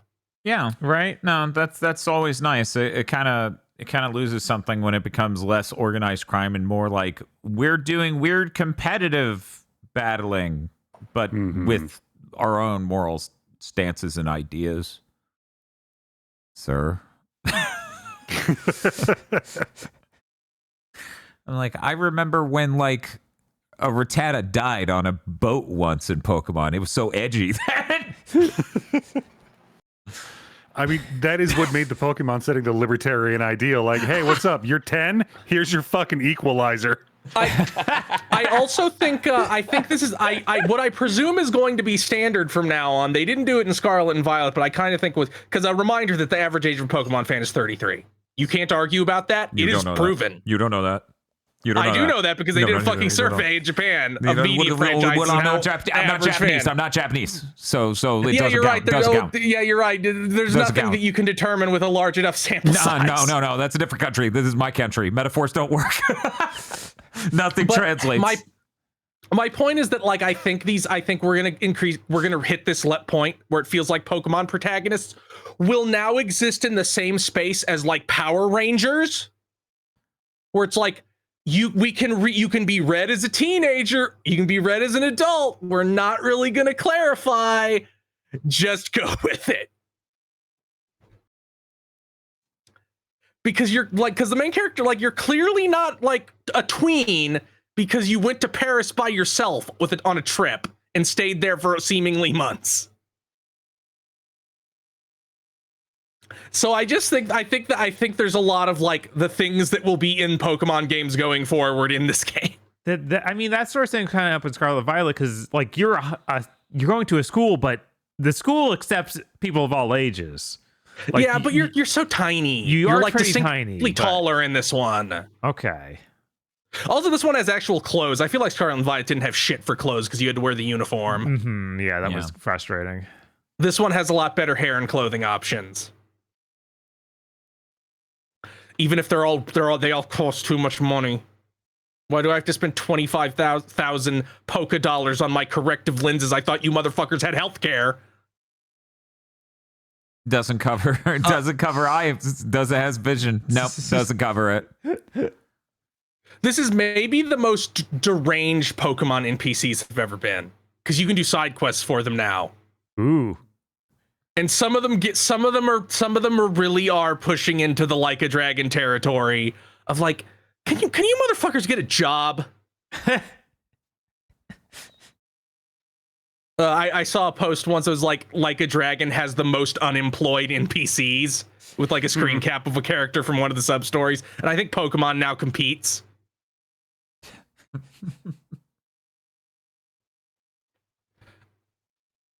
But yeah, like it's neat. It's neat. I think maybe the structure of the story is a little bit thin, but it's a spin-off, so that's fine. You shouldn't have charged $70. Have I said it yet that you shouldn't have charged $70? You shouldn't have charged $70. They shouldn't have charged $70. I would have already bought the game if it wasn't $70. I really felt absolutely terrible that they're like, switch to $10 tax, $20 DLC incoming. I'm like, wow. I'll feel like an asshole if I buy this. And it was really funny when I said that on stream to Seb. I was like, I'm having a great time with the game. And I do feel like an asshole for buying it at that price. Yeah, I feel like an asshole for buying it at that price. That's just true. Now, I don't think the models look as bad as people are implying. I don't think they look as good as Sword and Shield, but they obviously don't look as good as Sword and Shield because Sword and Shield couldn't run. Mm-hmm. Even by the quotations around Scarlet and Violet running, Sword and Shield could not run. I should clarify, but $30 DLC. Sorry, continue. But some of these NPCs, it's not a fidelity thing. They are trending into knack. A little bit. Uh-oh, what? They're talking about typical goblin behavior or something over there. What do they got going on? What are they doing? What's with the face? Because they obviously responded to criticism about like why does everybody have the exact same anime body type?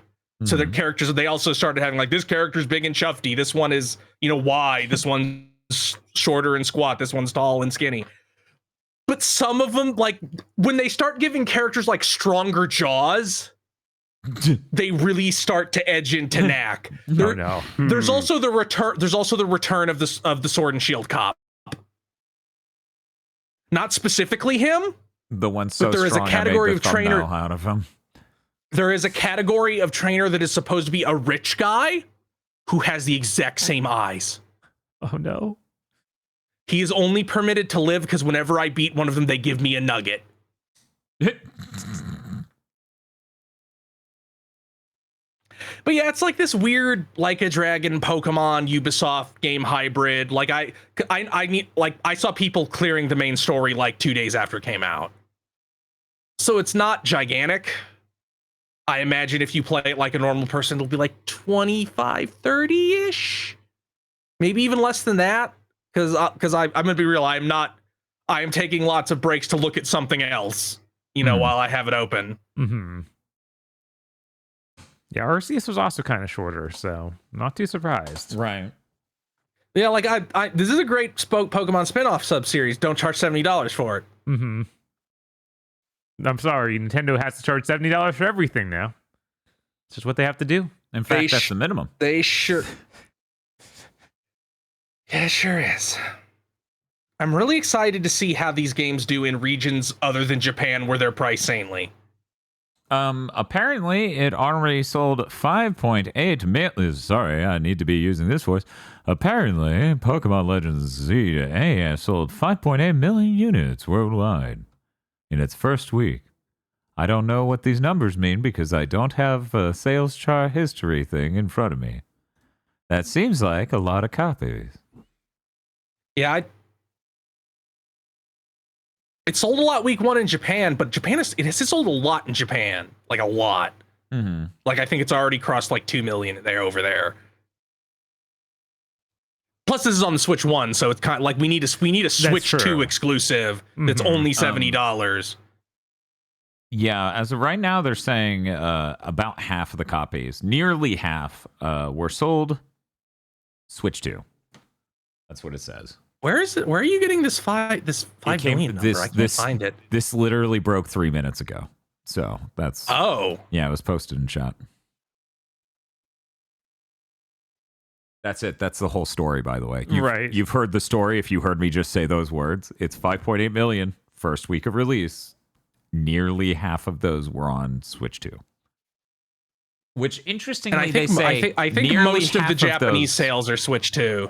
It's also worth noting so weird. The exact phrasing I see everywhere. Nearly half of those units sold were played on a Switch 2, which is very specific phrasing.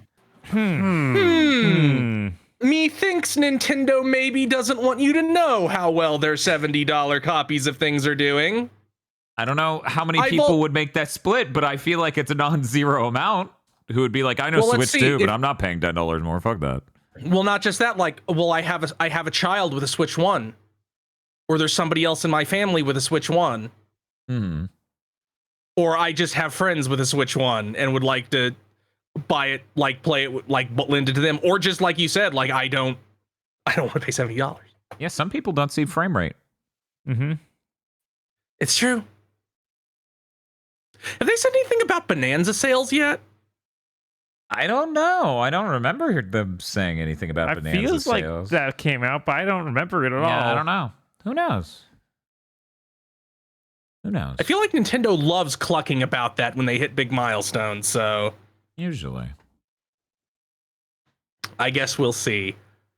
Did I play anything else? Oh yeah, I played Kirby and the Forgotten Land Star-Crossed Switch 2 edition. Give us $20. I feel like it's stupid asshole. Give me $20. This is such a long title. Yeah. I killed Silly Dillo in 30 seconds. Yeah, that's... Yeah. I posted that clip of just riddling him with gunfire. He's such a good boy. No.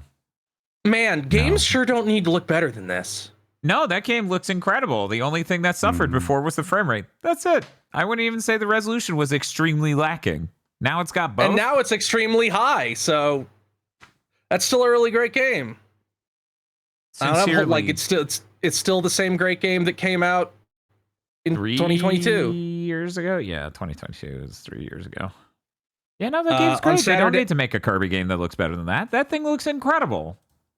On Saturday, I'll do the post game and then the DLC content, and then at some point within the next week before Big Think Dimension, maybe don't hold me to that because I have work and doctor's appointments and shit. We'll do the touching Mass Attack and Air Ride and Epic Yarn, and then doing all the Kirby rankings. Ooh, sounds nice. I do want to know someone firsthand who's gone through the Kirby DLC. Because I don't know anyone who did. Yeah. And a lot of people are some people are a little disappointed that I didn't do all the extra shit in Robobot. If they release a Switch/Switch 2 version of that, I will go back and do that. I will stream the bonus content of that game. Yeah, they should try to like get if they do a Switch version, I will happily do that. They need to try to get every Kirby game and every game Nintendo owns off the 3DS, for the love of God. Yeah, there's only 2, and they don't use like the touchscreen basically at all. Yeah. Like they use the tilt controls a little bit. So you were saying Saturday you're going to do the post-game content and the DLC for Kirby and the Forgotten Land. Yes. And I think that's everything. Friday, Bob and I are going to have a very special visitor. He might be visiting right now. As we go to... Yes, that's right. The Plock Lords. Oh, fuck. The Plock Lords. I am legitimately scared this time. You should be. Oh, that fucking guy. What's you want to talk about your feelings? Why would you make a character? He looks like the Executioner from Toontown. He looks like the ghost of a Warheads candy spit into a urinal. He does look like an executioner. Oh my god. He looks like what Pikmin see when they get to hell.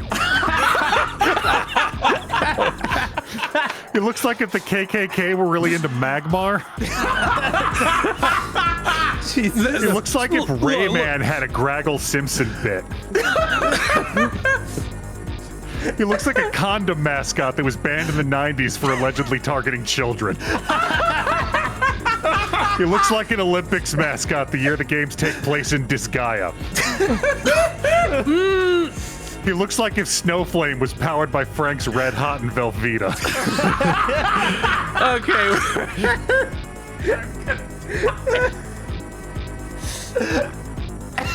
I'm dying. Look, I don't want to yuck a yum, but it looks like he has a latex fetish wrong.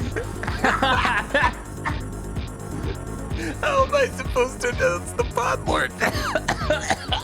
I'm tired. Yes, that's right, the Block Lords. Block Lords such as BN12, Red Blaze 27. I wasn't planning on getting into Ghost of Yote, but this Gebuchenja DLC is making me wish I was there the whole time. What the?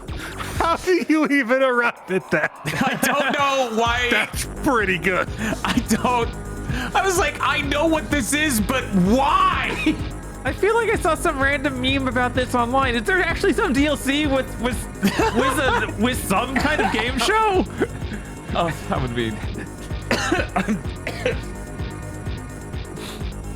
Rado, I still can't. I can't do the voice. I've been broken. Aggro broke me. Yeah, that's fair. WTF, Spider-Man. Mr. I like spam. Muckbun. Shiny Mew. Oh, Man, Well groomed. why, hello there. Capybara are delightful. that regional Mew is real different. Yes, he is. This is gonna be for the Canadian. No, the capybara are South American. The Brazilian region. Oh fuck yes. Oh man.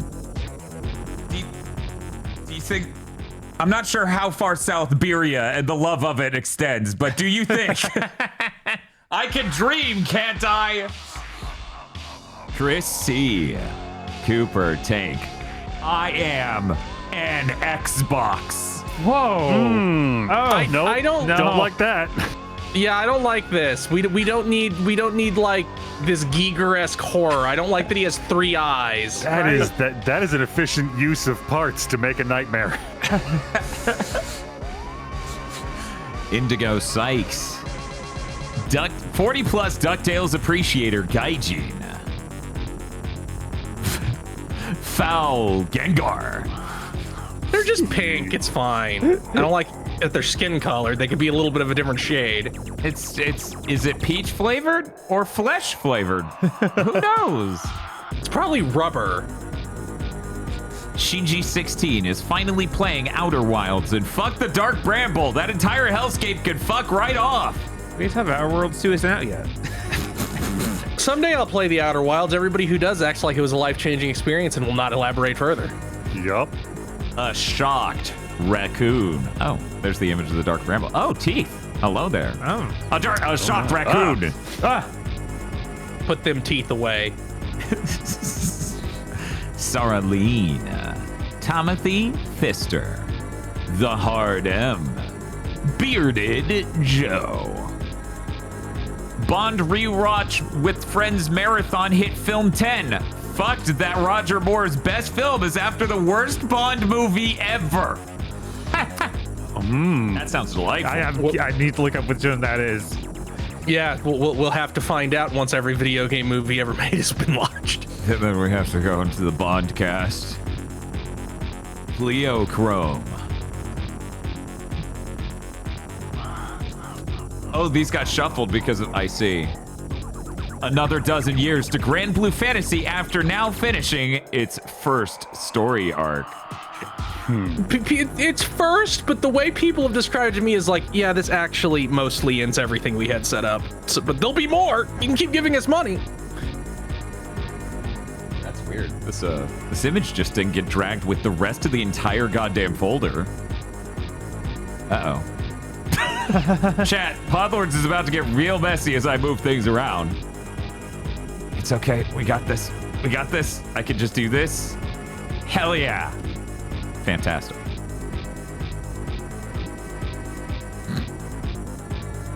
We need like a Dan stumbling around with a whiskey bottle with technical difficulties under it. Or maybe one of those the critic ones where it's like, we'll be right back, and Dan's like inside the wheel of a giant of like a one of those old-fashioned bicycles.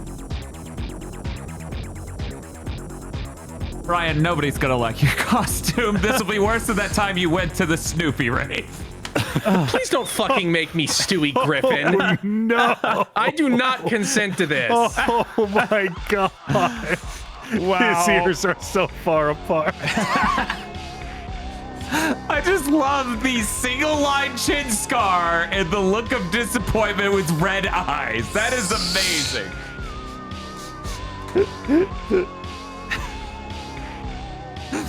Oof. Karna.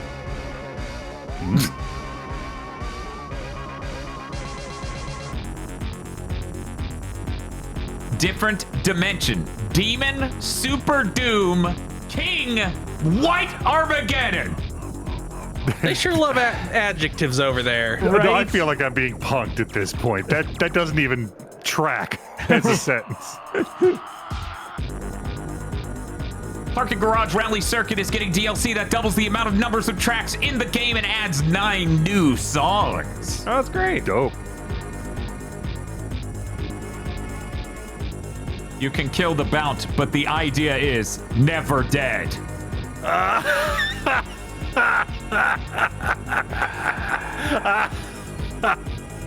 That's good. Good job, Podlord. Good job. You did it.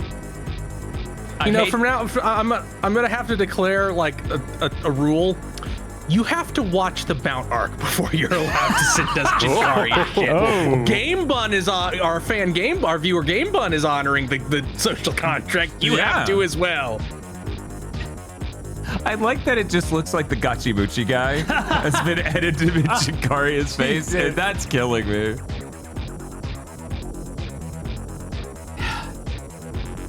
Yi Uchihiro Hanma. Oh, this one's great. I'm clapping. This is amazing. Great. Oof. Fucking spectacular. This is borderline canon because they did that weird ramen ad where they did two versions of it, where one a sexy Kitsune girl talks to the guy who wants ramen, and the other it's Kitsune Yujiro Hanma. Oh.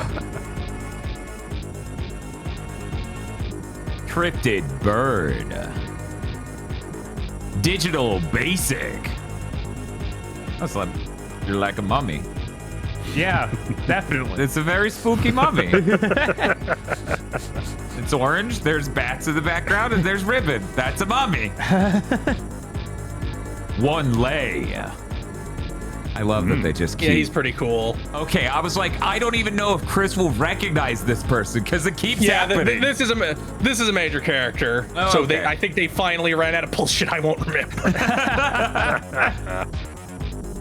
Windows 10 is dead. I know what I'm switching to. Microsoft's Binbos. Thank you, Microsoft. Todokasi has no bit this week, so going back to hyping Demon King Chronicles, it's free and fantastic. Parentheses, 52% chance of PSYOP. It's Toho, but like Super Robot Wars, and plays better. Fantasy Maiden Wars has the mandate of heaven.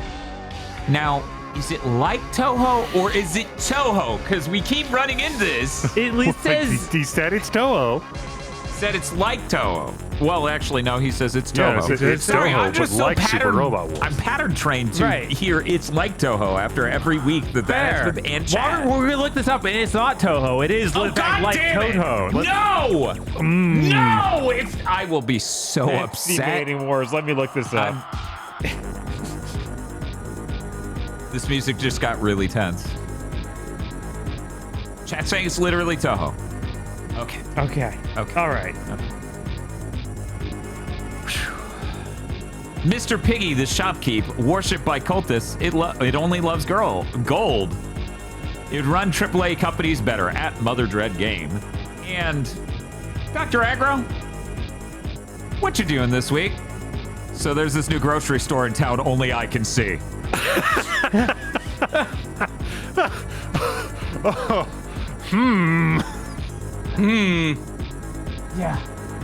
Yeah. Wow. Oh my. Thank you very much to our Block Lords. Thank you, Thank Block you, Thank Lords. you, Block Lords. Thank you, Block And if you'd like to become a Plock Lord, you can go to hell. That's the only place where the sign-ups for Plock Lords is. But if you'd like to become a Pod Lord, you can go to our Patreon at patreon.com/gbpodcast. For as little as $5 a month, you get access to many benefits, such as early access to Chugging Bleach, which will last quite a while. Considering the way things are going, you get extended content for gamer premonitions and armchair devs when we do those shows. You get a patron-funded show one a month, either a private show where we watch a good thing that you vote on between 4 choices and then we watch and discuss it, or a public show where we watch a horrible thing and discuss it, and the horrible thing has a commentary track. You also get an entire movie called Isolation 119 that is a fantastic feature-length film about a man going to Thailand and puttering around for a while under the idea that he's investigating a ghost. But he's really ain't doing shit. Patreon.com/GB podcast. And if you don't have any money, it always helps us immensely to spread the word. Tell your friends. Rate us on Thursdays. Rate us with a T on your podcasting app of choice. And leave a comment and subscribe on YouTube if you listen that way. Right now, patreon.com/GB podcast. I hear we have news. Do we have We that do. certain type of news people are used to? Let's hearing not from even us? play it. I changed my mind. We can put this under my news because it involves an evil company suffering its own evil and not people getting fired yet. Oh, okay. Hmm. That sounds like good shit. Actually, okay. No, it's bad, but it has not caused human suffering yet. Okay. I guess we should get out the news ahead of this. In an interview with Mashable, Sarah Bond announces that fucking Xbox that's 2 years out, and she announces it via going, the next gen console will be a very premium, high-end curated experience. You're starting to see some of the thinking we have in this handheld. She literally announced the console 2 years out that will probably cost $1,200 or more by going, it's a lot like this portable no one liked. Yeah, the thing you hate right now, get ready for more of that. This half-assed thing we basically put a stamp on, that's the future of Xbox, baby. You know how it's expensive? Oh, we got that on lock. Like, Yeah, it's I just gonna be a understand that you PC. replace your PR department with ferrets, but do you not read any of the press surrounding the products you put out? No. Yeah. That makes us sad, so we don't do it anymore. Yeah, no, this is actually every company's PR thing now. It's like, keep to the narrative. Don't bring up a single thing that isn't the narrative. Do not acknowledge anything that isn't the narrative. Which is crazy because this is the first time they've officially announced that they have a high-end console coming. Well, I mean, technically. Yeah, technically they said said the same before. the next-gen console is going to be the biggest leap in gaming. Yeah. But this is them actually doing an official comment on that and how it's going to be this weird fusion. Mm-hmm. I don't even like. It's not even going to be a fusion. It's just going to be a PC. No, it's a fusion. No.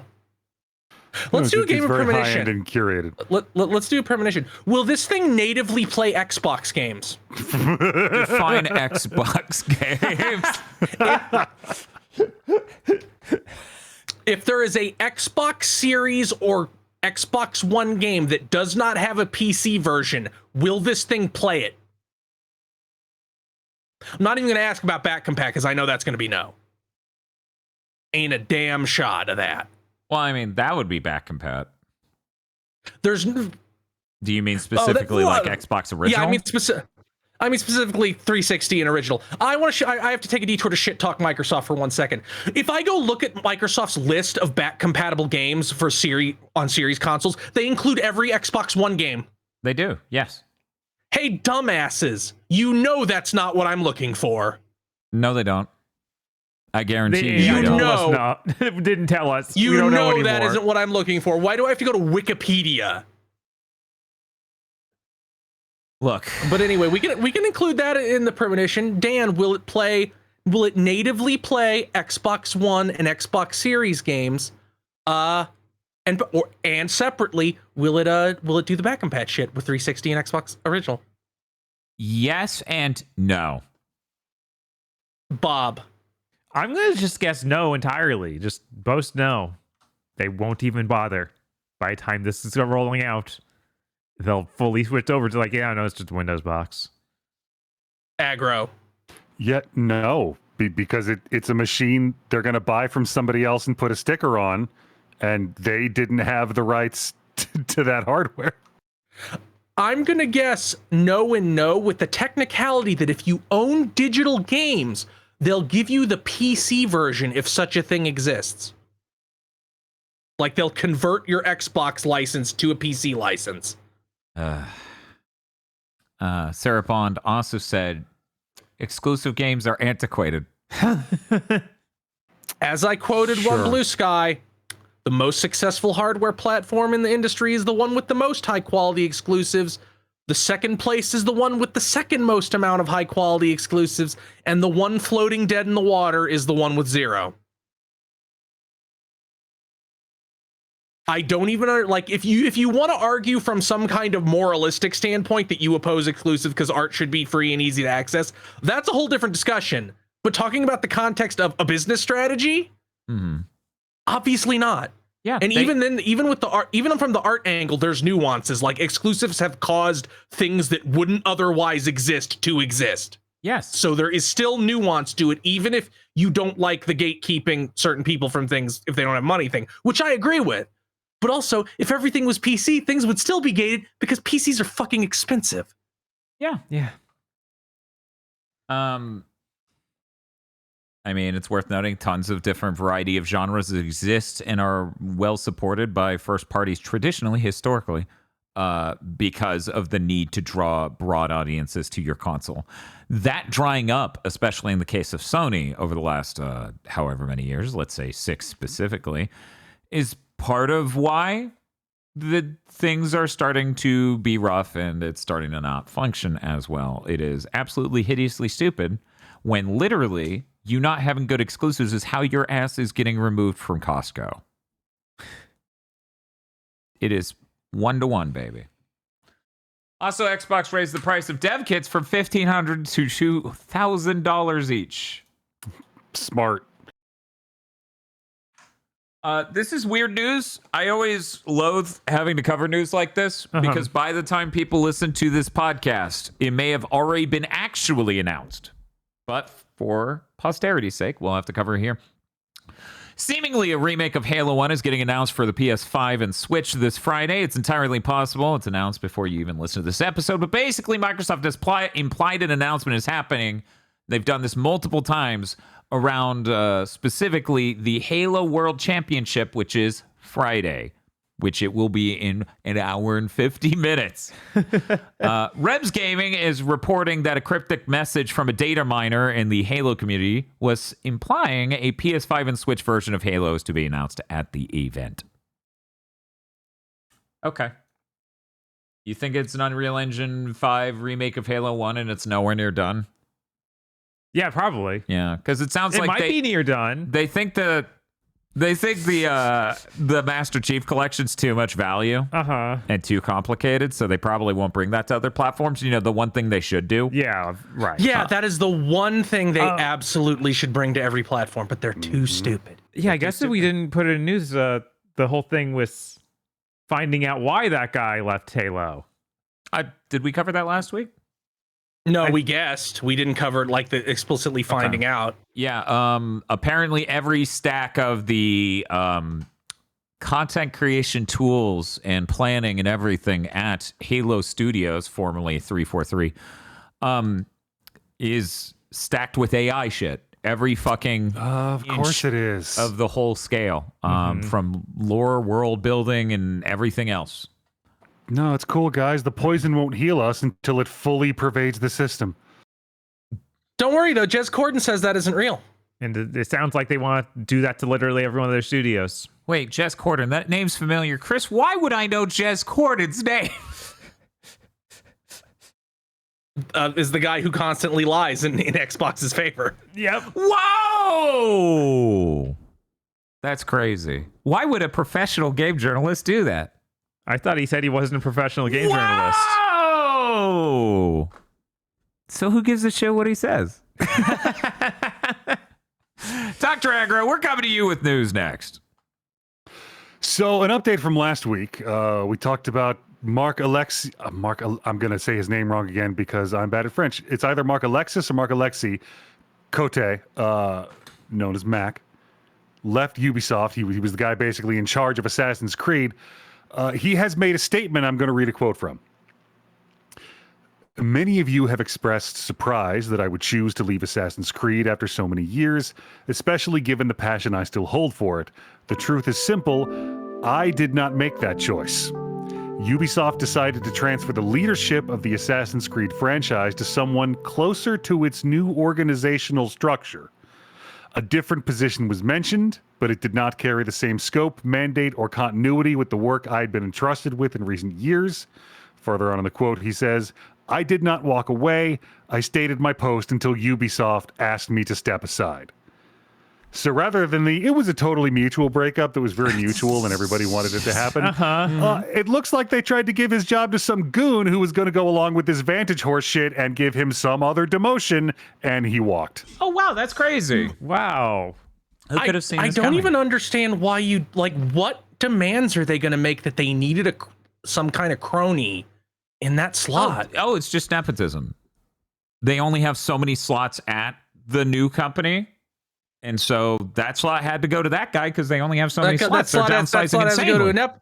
Yeah. Has to go to nepotism. And you don't need the experienced director. No. Mm-mm. No. Well, no, Human we have AI beings for don't that. make it. Yeah, the AI will make the game. Cool. Awesome. Yup. So, Tara Vitala, the CEO of Remedy, has stepped down effective immediately. Marcus Maki, the co-founder and current chairman of the board, is stepping in as interim CEO. Remedy put up a memo on their website that does not list a reason, just that it was a mutual decision that was totally mutual. The narrative everyone's going with is Firebreak did really, really badly, and so he is out of there. Yep.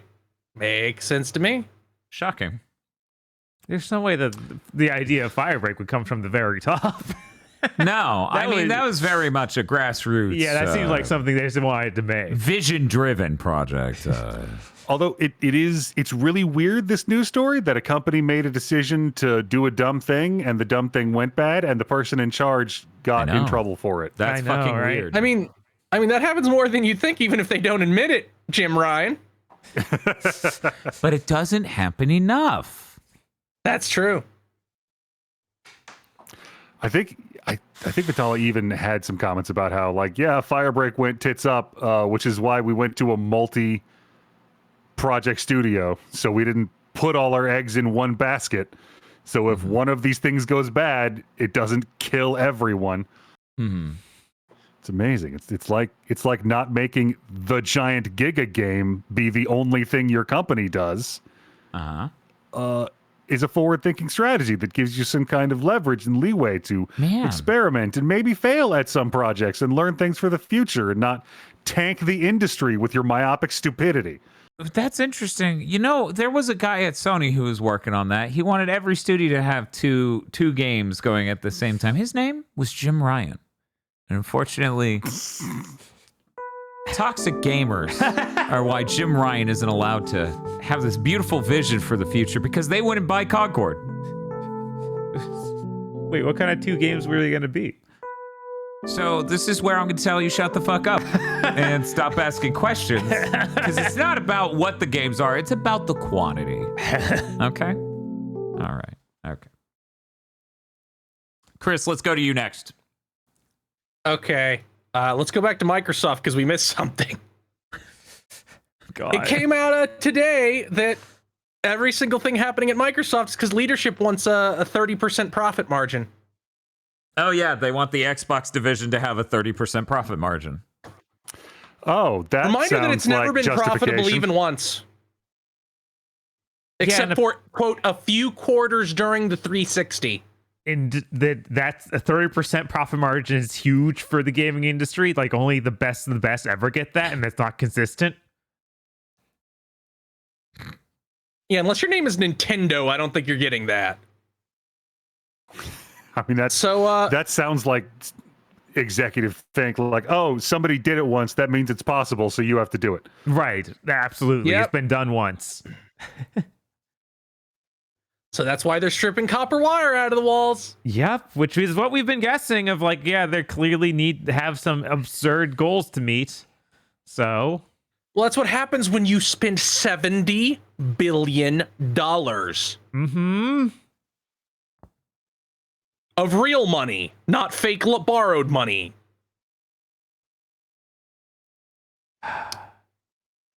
Here's some other news. Tales of update. The Tales of Xillia 2 remaster is almost complete. It was basically announced in an interview, but it was not literally announced. Okay, cool. Weird that wasn't just also the last one, but yeah, neat. Apparently, they said they don't want to officially announce these until they're basically done. Oh, okay. Another Tales remaster will be announced soon. They're running out of them, Only Chris. thing It has to be Abyss, right? There's still they could, unless they go back to the 2D ones, which I don't think they're going to suddenly do that. That seems unlikely. Like eventually that seems possible, but I don't think that'll be where they go. They could go, okay, we're going to unbang up Symphonia. Because that one was like the one that like that was so bad that is what's caused this new initiative to do good ones. Yes. Hear me out though. Tales of Destiny. We could just That's a 2D remake one, it. Dan. Yeah, Yeah, 2D one. we're gonna do a remake. Oh my god. Yeah. Jesus. Yeah. But I assume it'll be Abyss.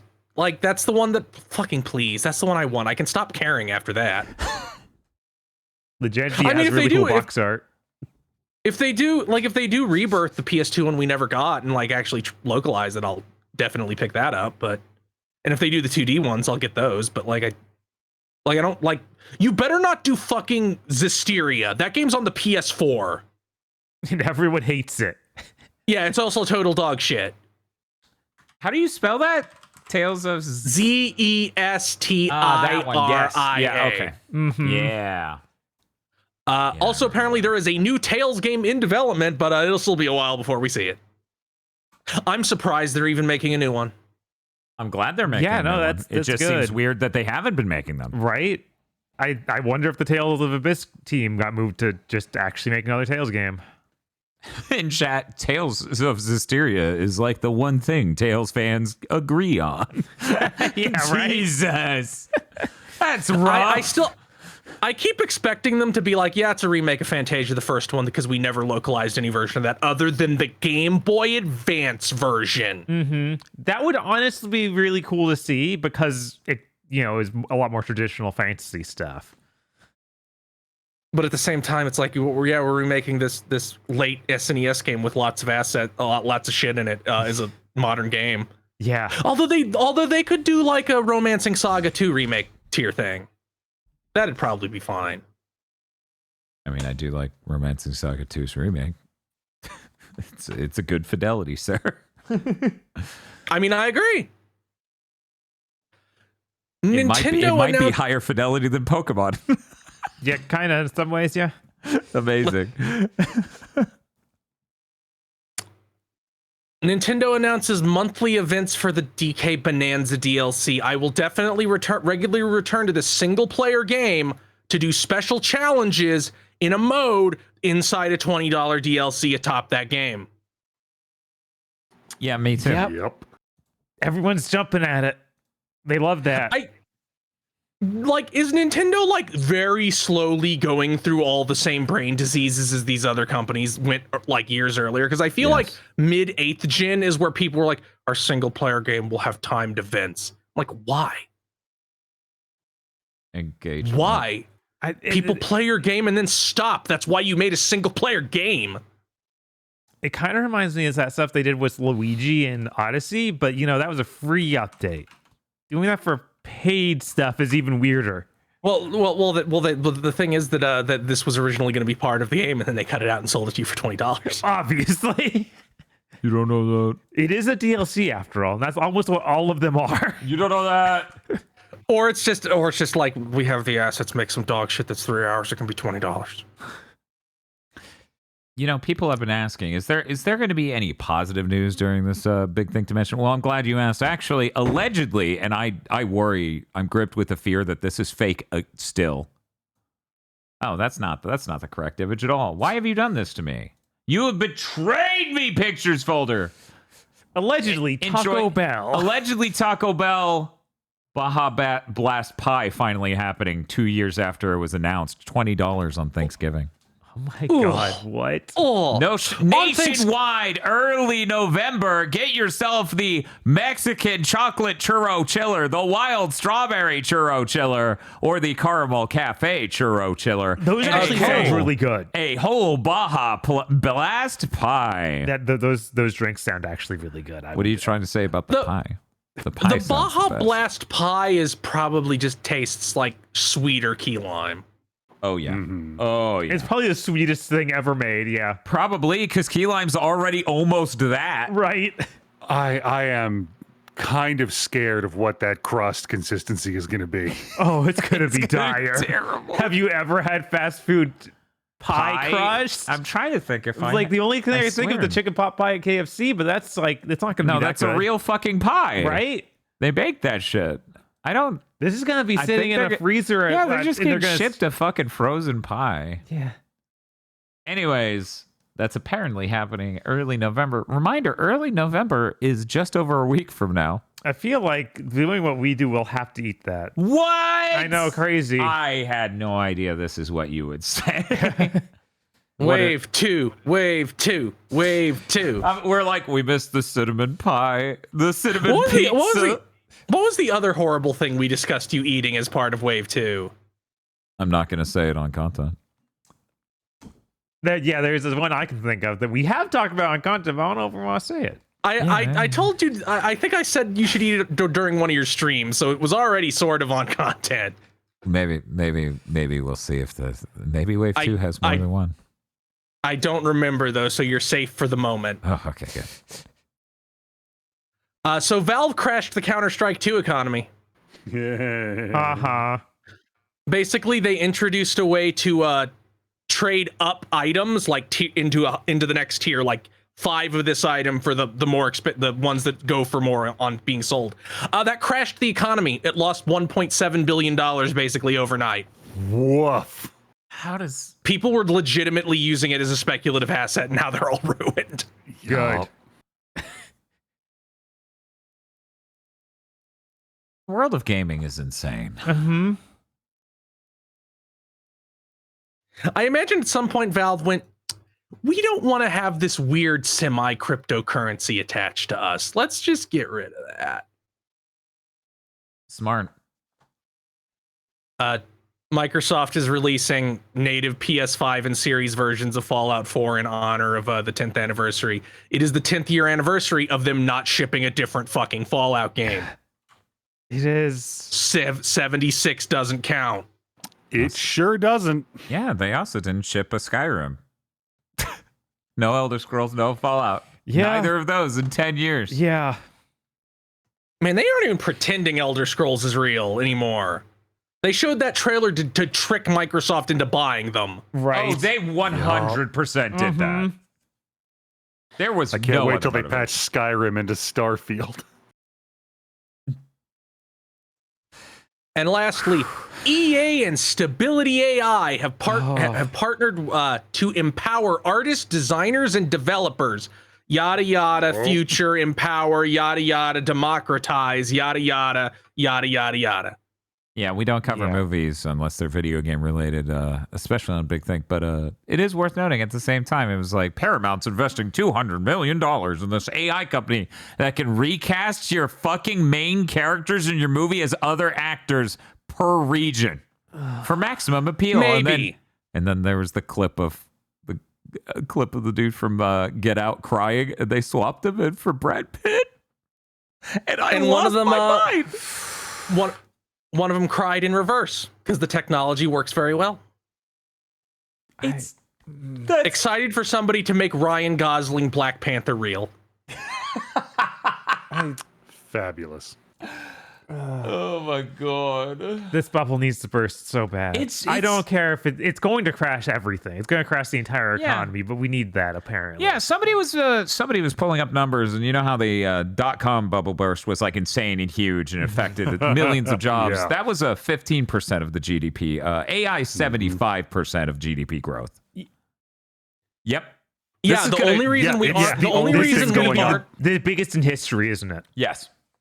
the only reason we aren't literally in a depression right now because of the tariffs killing consumer spending is because AI spending, the building of these data centers, is pumping that much money into the economy. Yep, money is super real and works the way it was intended to. Yeah, so that's why we have all of the signs of a depression/recession. While it's like, no, numbers are good. Don't worry. Numbers going up. The number. Us rich people are trading it around everywhere. So anyway, let's go to Bob for the rest of the news. I have more Fallout news What? that Chris didn't cover. I didn't notice he got it. What is this? That Fallout 4 Anniversary Edition, it has all the DLC. It has 150 pieces of Creator Club content, which are their words for mods. Yeah, the Creation Yeah. Club thing is like its own weirded gated mod thing. It comes out November 10th for platforms it's currently on, like PlayStation and Xbox, and then next year, it's coming to Switch too. 2026, it's coming to the Switch too, baby. Fallout Assassin's 70. Creed Shadows is also coming to Switch too because they're desperate. Yeah, they're desperate. Anything that can get them some money. Fallout 76 is getting a new update called Burning Springs. Launches December 2nd. As the ghoul from the TV show and bounties. Desperation.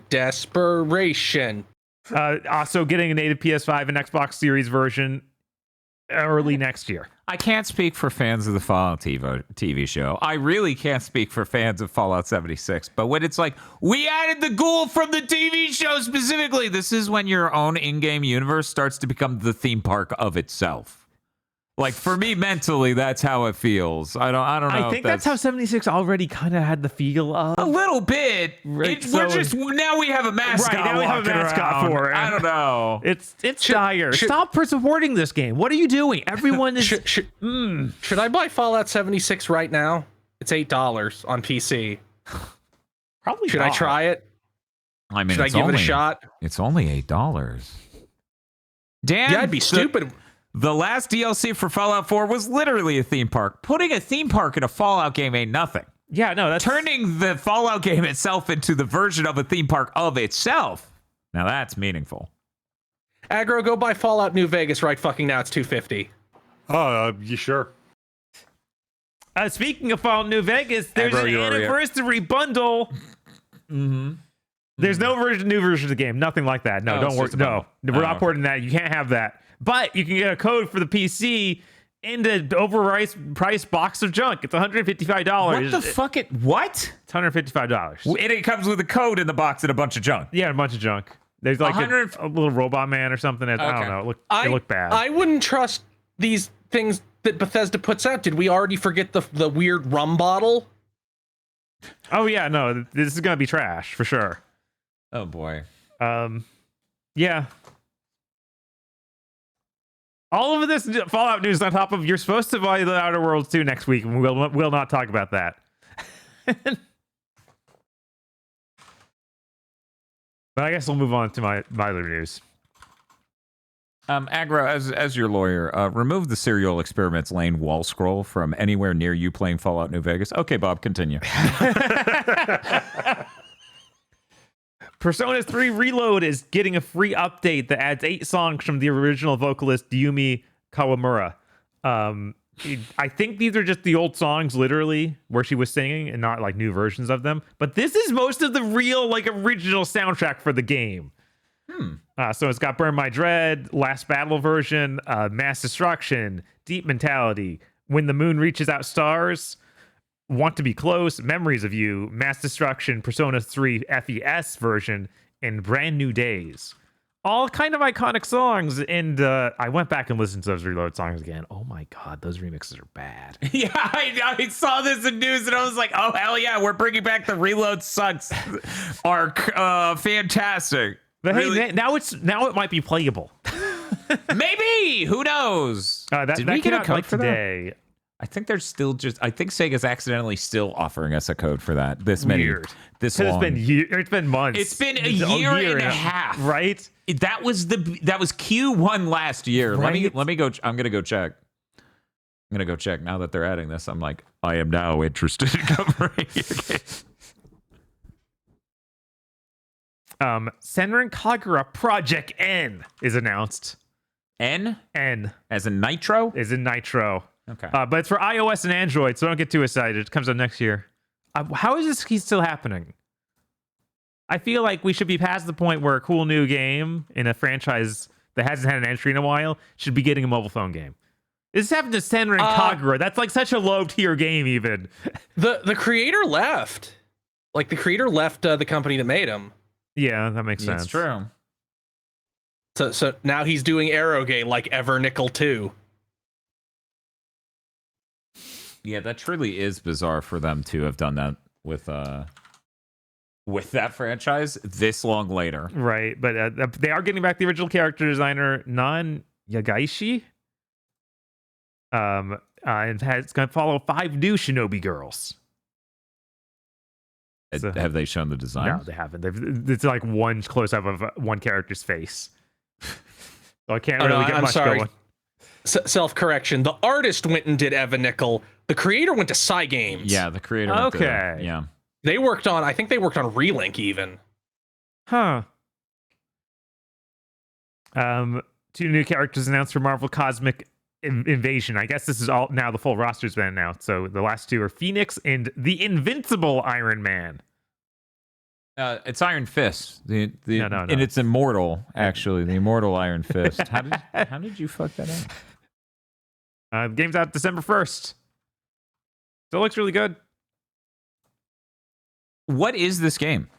That's the 2D beating up we've been seeing for a while. Oh, okay. Every time you say it, this is real. I'm not making this up. Every time he says the title hits me so hard as a fucking like mobile gotcha style thing. Yes, that really sounds like that. Okay. Cosmic Invasion just implies a scale, and the scale is big. So every time you say it, I do not think of the beat 'em up. That looks rather cool. That's fair. Yeah, that's unfortunate.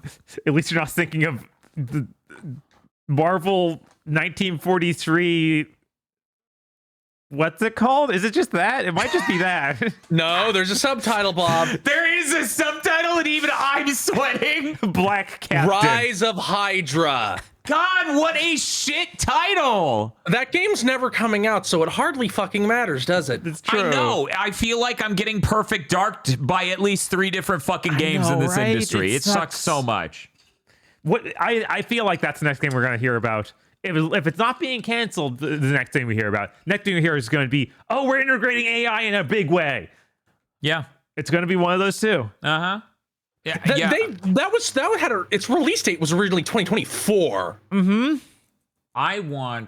Here's what, AI is shit at making content. AI is pretty good. Machine learning is pretty good at other things, like figuring out trends and searching a thing, especially. That's the number one thing it's good at. I wish we could easily be like AI, go through every big thing dimension and find every second of my life wasted talking about perfect fucking dark. Yeah, machine learning is great at it's good at pattern recognition. That's how it does generative AI. It's like, you asked about this. What information is most commonly associated with this? If you put in big boobs, blonde bikini, what pixels in what positions are it's literally just a super hyper advanced version of autocomplete. Yeah, it's just why autocomplete. on earth are we trying to use that to generate things? I don't know. Either way, at very least, the funny thing is I could probably feed all of our audio from Big Think through a locally run machine learning model and then tell it, no, seriously, every second of me talking about Perfect Dark, I'm going to fucking invoice them for it. They owe my ass. Vampire Survivors Ode to Castlevania is getting an update. We don't know when this is coming out, but it adds 12 new songs, 16 new characters and weapons, and they had a trailer showing a bunch of different things. A lot of these are regular enemies, so I don't know if they're the actual characters, because there are more than 16 different things they show you playing as. Okay. I'll run through this list you've written. Go for it. Hugh Baldwin from Circle of the Moon. Morris Baldwin from Circle of the Moon. Arikado from Aria of Sorrow and I suppose Dawn of Sorrow. A Start. Any idea? You know, I wrote that. Is that the... I recognize the name, yeah, but I think that's the Egyptian lady from Portrait of Ruin. I meant to write this down. Okay. But yeah, the Egyptian boss from Portrait of Ruin. That. Stone That Skull. looks correct. The Stone Skull. It's the golden skull from Symphony of the Night. Mm-hmm. Persephone. It's the vacuuming maid. Aria of Sorrow introduced. Dawn of Sorrow brought back, etc. Bloodlines Water Magician. That guy's He's great. the dude that does that. Yeah, He goes, just... while plays awesome music. Mhm. And if you hit him, he goes, anyway, Ukobake, or whatever they want to spell it as this time. right. Ice Shade, Olrox, or Orlocks, or Orologs. Blackmore, which is Order of Ecclesia's shadow summoning guy. I saw that one. I was like, I don't know that one. Then I saw the last one. I was like, Bob, how would someone not know that one? Anyways, Wind.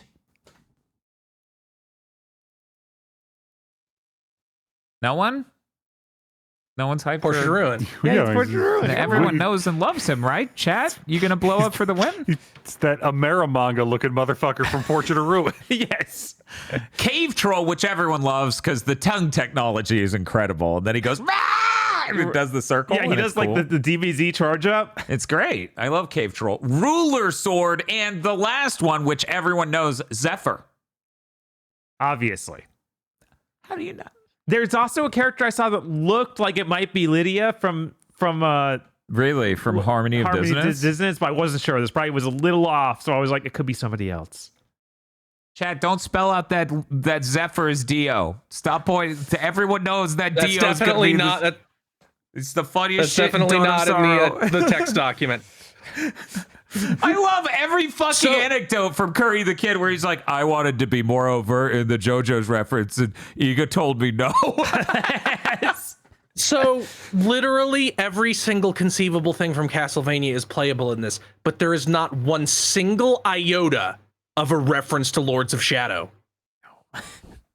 Weird.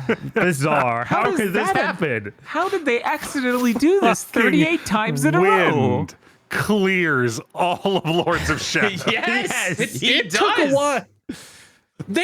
Aggro, Dracula's wife is unlockable in the base version of Ode to Castlevania. A character who has who appeared in a flashback, not really her, but a succubus once. I'm pretty sure there are characters that were never actually appeared, but were just alluded to. I love this. Well, yeah, they're referencing Castlevania, not Lords of Shadow. Exactly. I wonder if it is a decree from Konami or these guys hate Lords of Shadow. Like it could go either way. It could be everyone in the room gets it. Right. And like, why would we do that? Why would we do that? It took so long. Like Capcom understood immediately the DMC fucked up because like they never put Dante in shit other than PlayStation All-Stars Battle Royale. Right, because that was coming out like the same month or something. God, he was Like in that, I forgot. he was never ever in any kind of crossover thing except he was one of the world's shittiest costumes in Marvel vs. Capcom Infinite. All right, moving on. I would like to point out instead of Plock this week was going to be Lords of Shadow, but we just got done with a bloated, disappointed game that was tied into an action game franchise. Oh, That made made mistakes like a PS3 game would. Anyway, say Bob. yeah, we didn't talk enough about how it was a weird mix of Halo 5 and DMC 4. That's the best way to summarize Ninja Gaiden 4. Yeah. That is the best way to summarize Ninja Gaiden 4. It's some weird fusion of Halo 5 and Devil May Cry 4. Jesus Christ. Anyways, hey, what's next? What do we got? Terrifier, the arcade game, launches on PS5, Xbox Series, Switch, and PC November 21st. This is based on that trashy-looking horror series that's popular now, Terrifier. Yeah, it's a 2D or pixel art beat 'em up where you play as the clown, the spooky guy on the cover. That's weird, right? That's weird. Yeah, that's a little weird. That's a little weird. Yeah, I thought so. We have Kirby Air Riders news. I wasn't able to watch full direct, but I did watch some of it and found out that they're making more amiibos. They're making a DDD, Meta Knight, and Chef Kawasaki. I believe each of these amiibos are going to be $50 a piece. So they're making $250 worth of amiibos Yeah, for Kirby's Air Riders. for Kirby Air Riders. And also there will be a beta test. The global test times are November 8th from 12. Oh my God, these are so many. I'll bust through real quick. Go for it. What is this time? Holy shit. November 8th from midnight to 6 a.m. Pacific. November 8th from 4 p.m. to 10 p.m. Pacific. November 9th from 7 a.m. to 1 p.m. Pacific. November 15th from 12 a.m. to 6 a.m. and from 4 p.m. to 10 p.m. And then on the 16th of November, 7 a.m. to 1 p.m. These are Dan times. Yeah, this game's supposed to sell to more people than me. Even Eric is just barely going to wake up in time. Actually, I think these are fine because they actually put them all on Fridays and weekends. And so 4 to 10 on a Friday or a Saturday seems pretty rational for one of these. Right. Yeah, I but always midnight to 6 think they need a.m.'s to a give. little rough. That's for Japan, probably. Oh, definitely. And that works out for me, but yeah. Yeah. It's like So yeah, like I'll probably try it. I'm sorry, Sakurai. I ain't giving you $70 for. Maybe it'll blow my dick off. I'll be like, I'll Maybe feel you'll blow your stupid, but I'll dick do it. yeah, maybe it'll blow your dick off. I mean, I don't know. I want to try it. This is a gamble though, because I'm like, I was really interested in a Sakurai game, even if I didn't like the last one. So there was a slight chance I could be fooled into buying it to try it. But now I get to try now you it. get to try it for free. You're like, haha, you're the idiot at Sam's Club handing out samples. You rube. Yes, I have no intention of getting this. Are you crazy? I'm going to bankrupt your store based on how many toothpicks you'll have to put in the food to feed me. Oh, these are so good. These pig in a blankets are incredible. I'll definitely buy a whole box. Bye. Wow, how many come in each box? Wow, I'm going to have to try this. Honey, come over here. Man, the Costco so rarely has samples. They do I don't know that. what you're talking about. Every time I go there, they have a ton. But I Okay. always go there Saturdays in the afternoon, which is the time which they is do it. never when I get in there. Yeah, it's I'm like more of a weekday sort of dude. so when I'm there, it's like basically every aisle has a sample at the end. Okay, well, my new goal for the next week is to show up at Costco at like 1 p.m. and be like, "What's up? What do you have for me?" Let's see what else we have here. Project Tal. Project Tal. It's got a trailer came out. It's one of those Korean super games we've seen several times. Ooh. It's an action RPG. It looks ludicrous, like absolutely unreal levels of graphical fidelity. There's no way, like this is up for fakest trailer of the year for sure. It's a single player action RPG.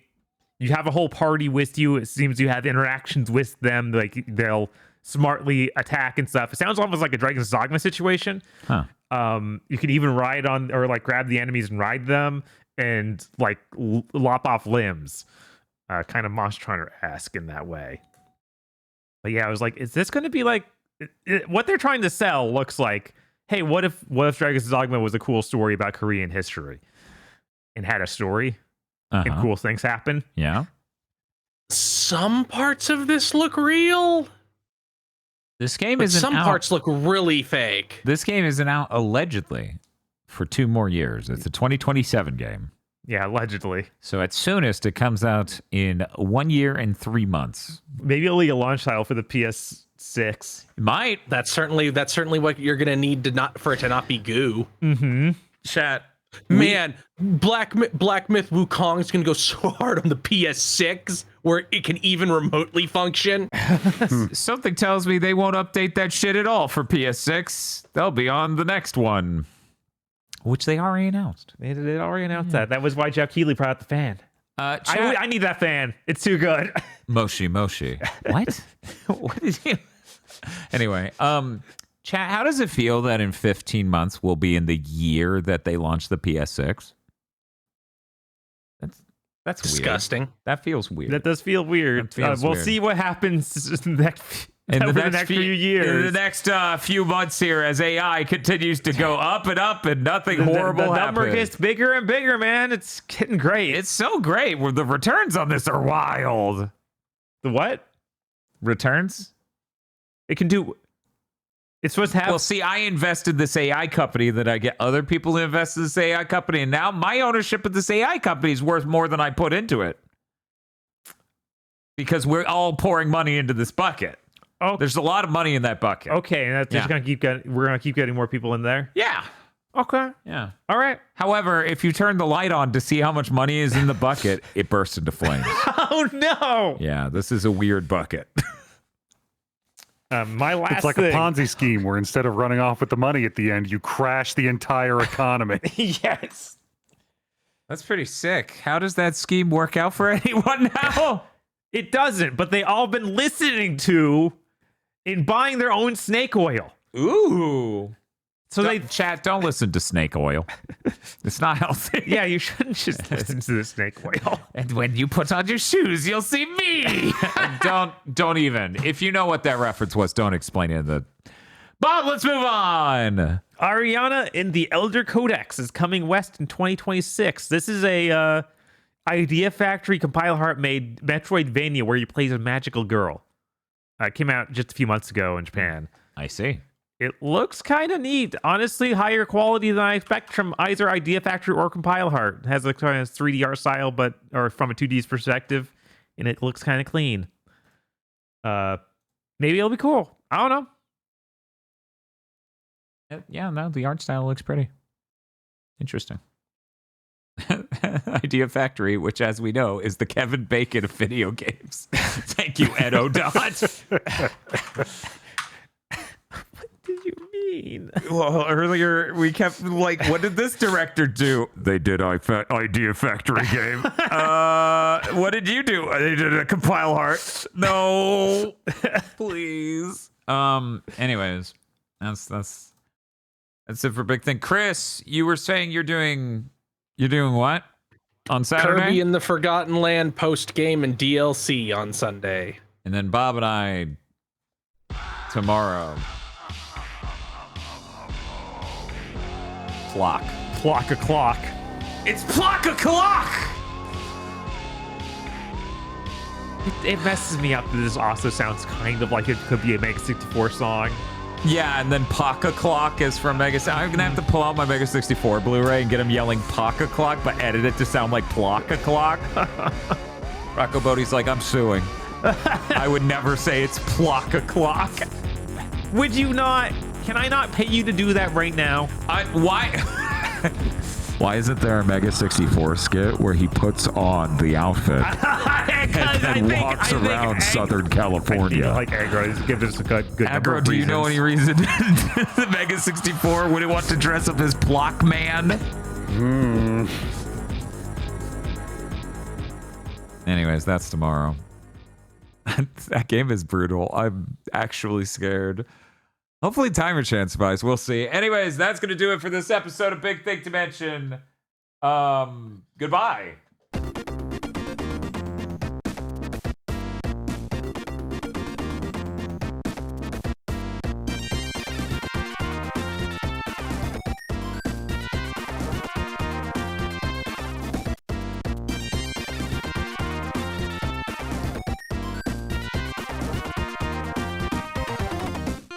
Thank you very much for listening to this episode of Big Think Dimension. Big Think Dimension is possible because of you and your support over at patreon.com/gbpodcast, where you can get access to Armchair Devs Extras, which you will probably want 3 days from now. You know, it sounds hollow when I say it, but really you have no idea what's hiding in that one. Patreon.com/gbpodcast.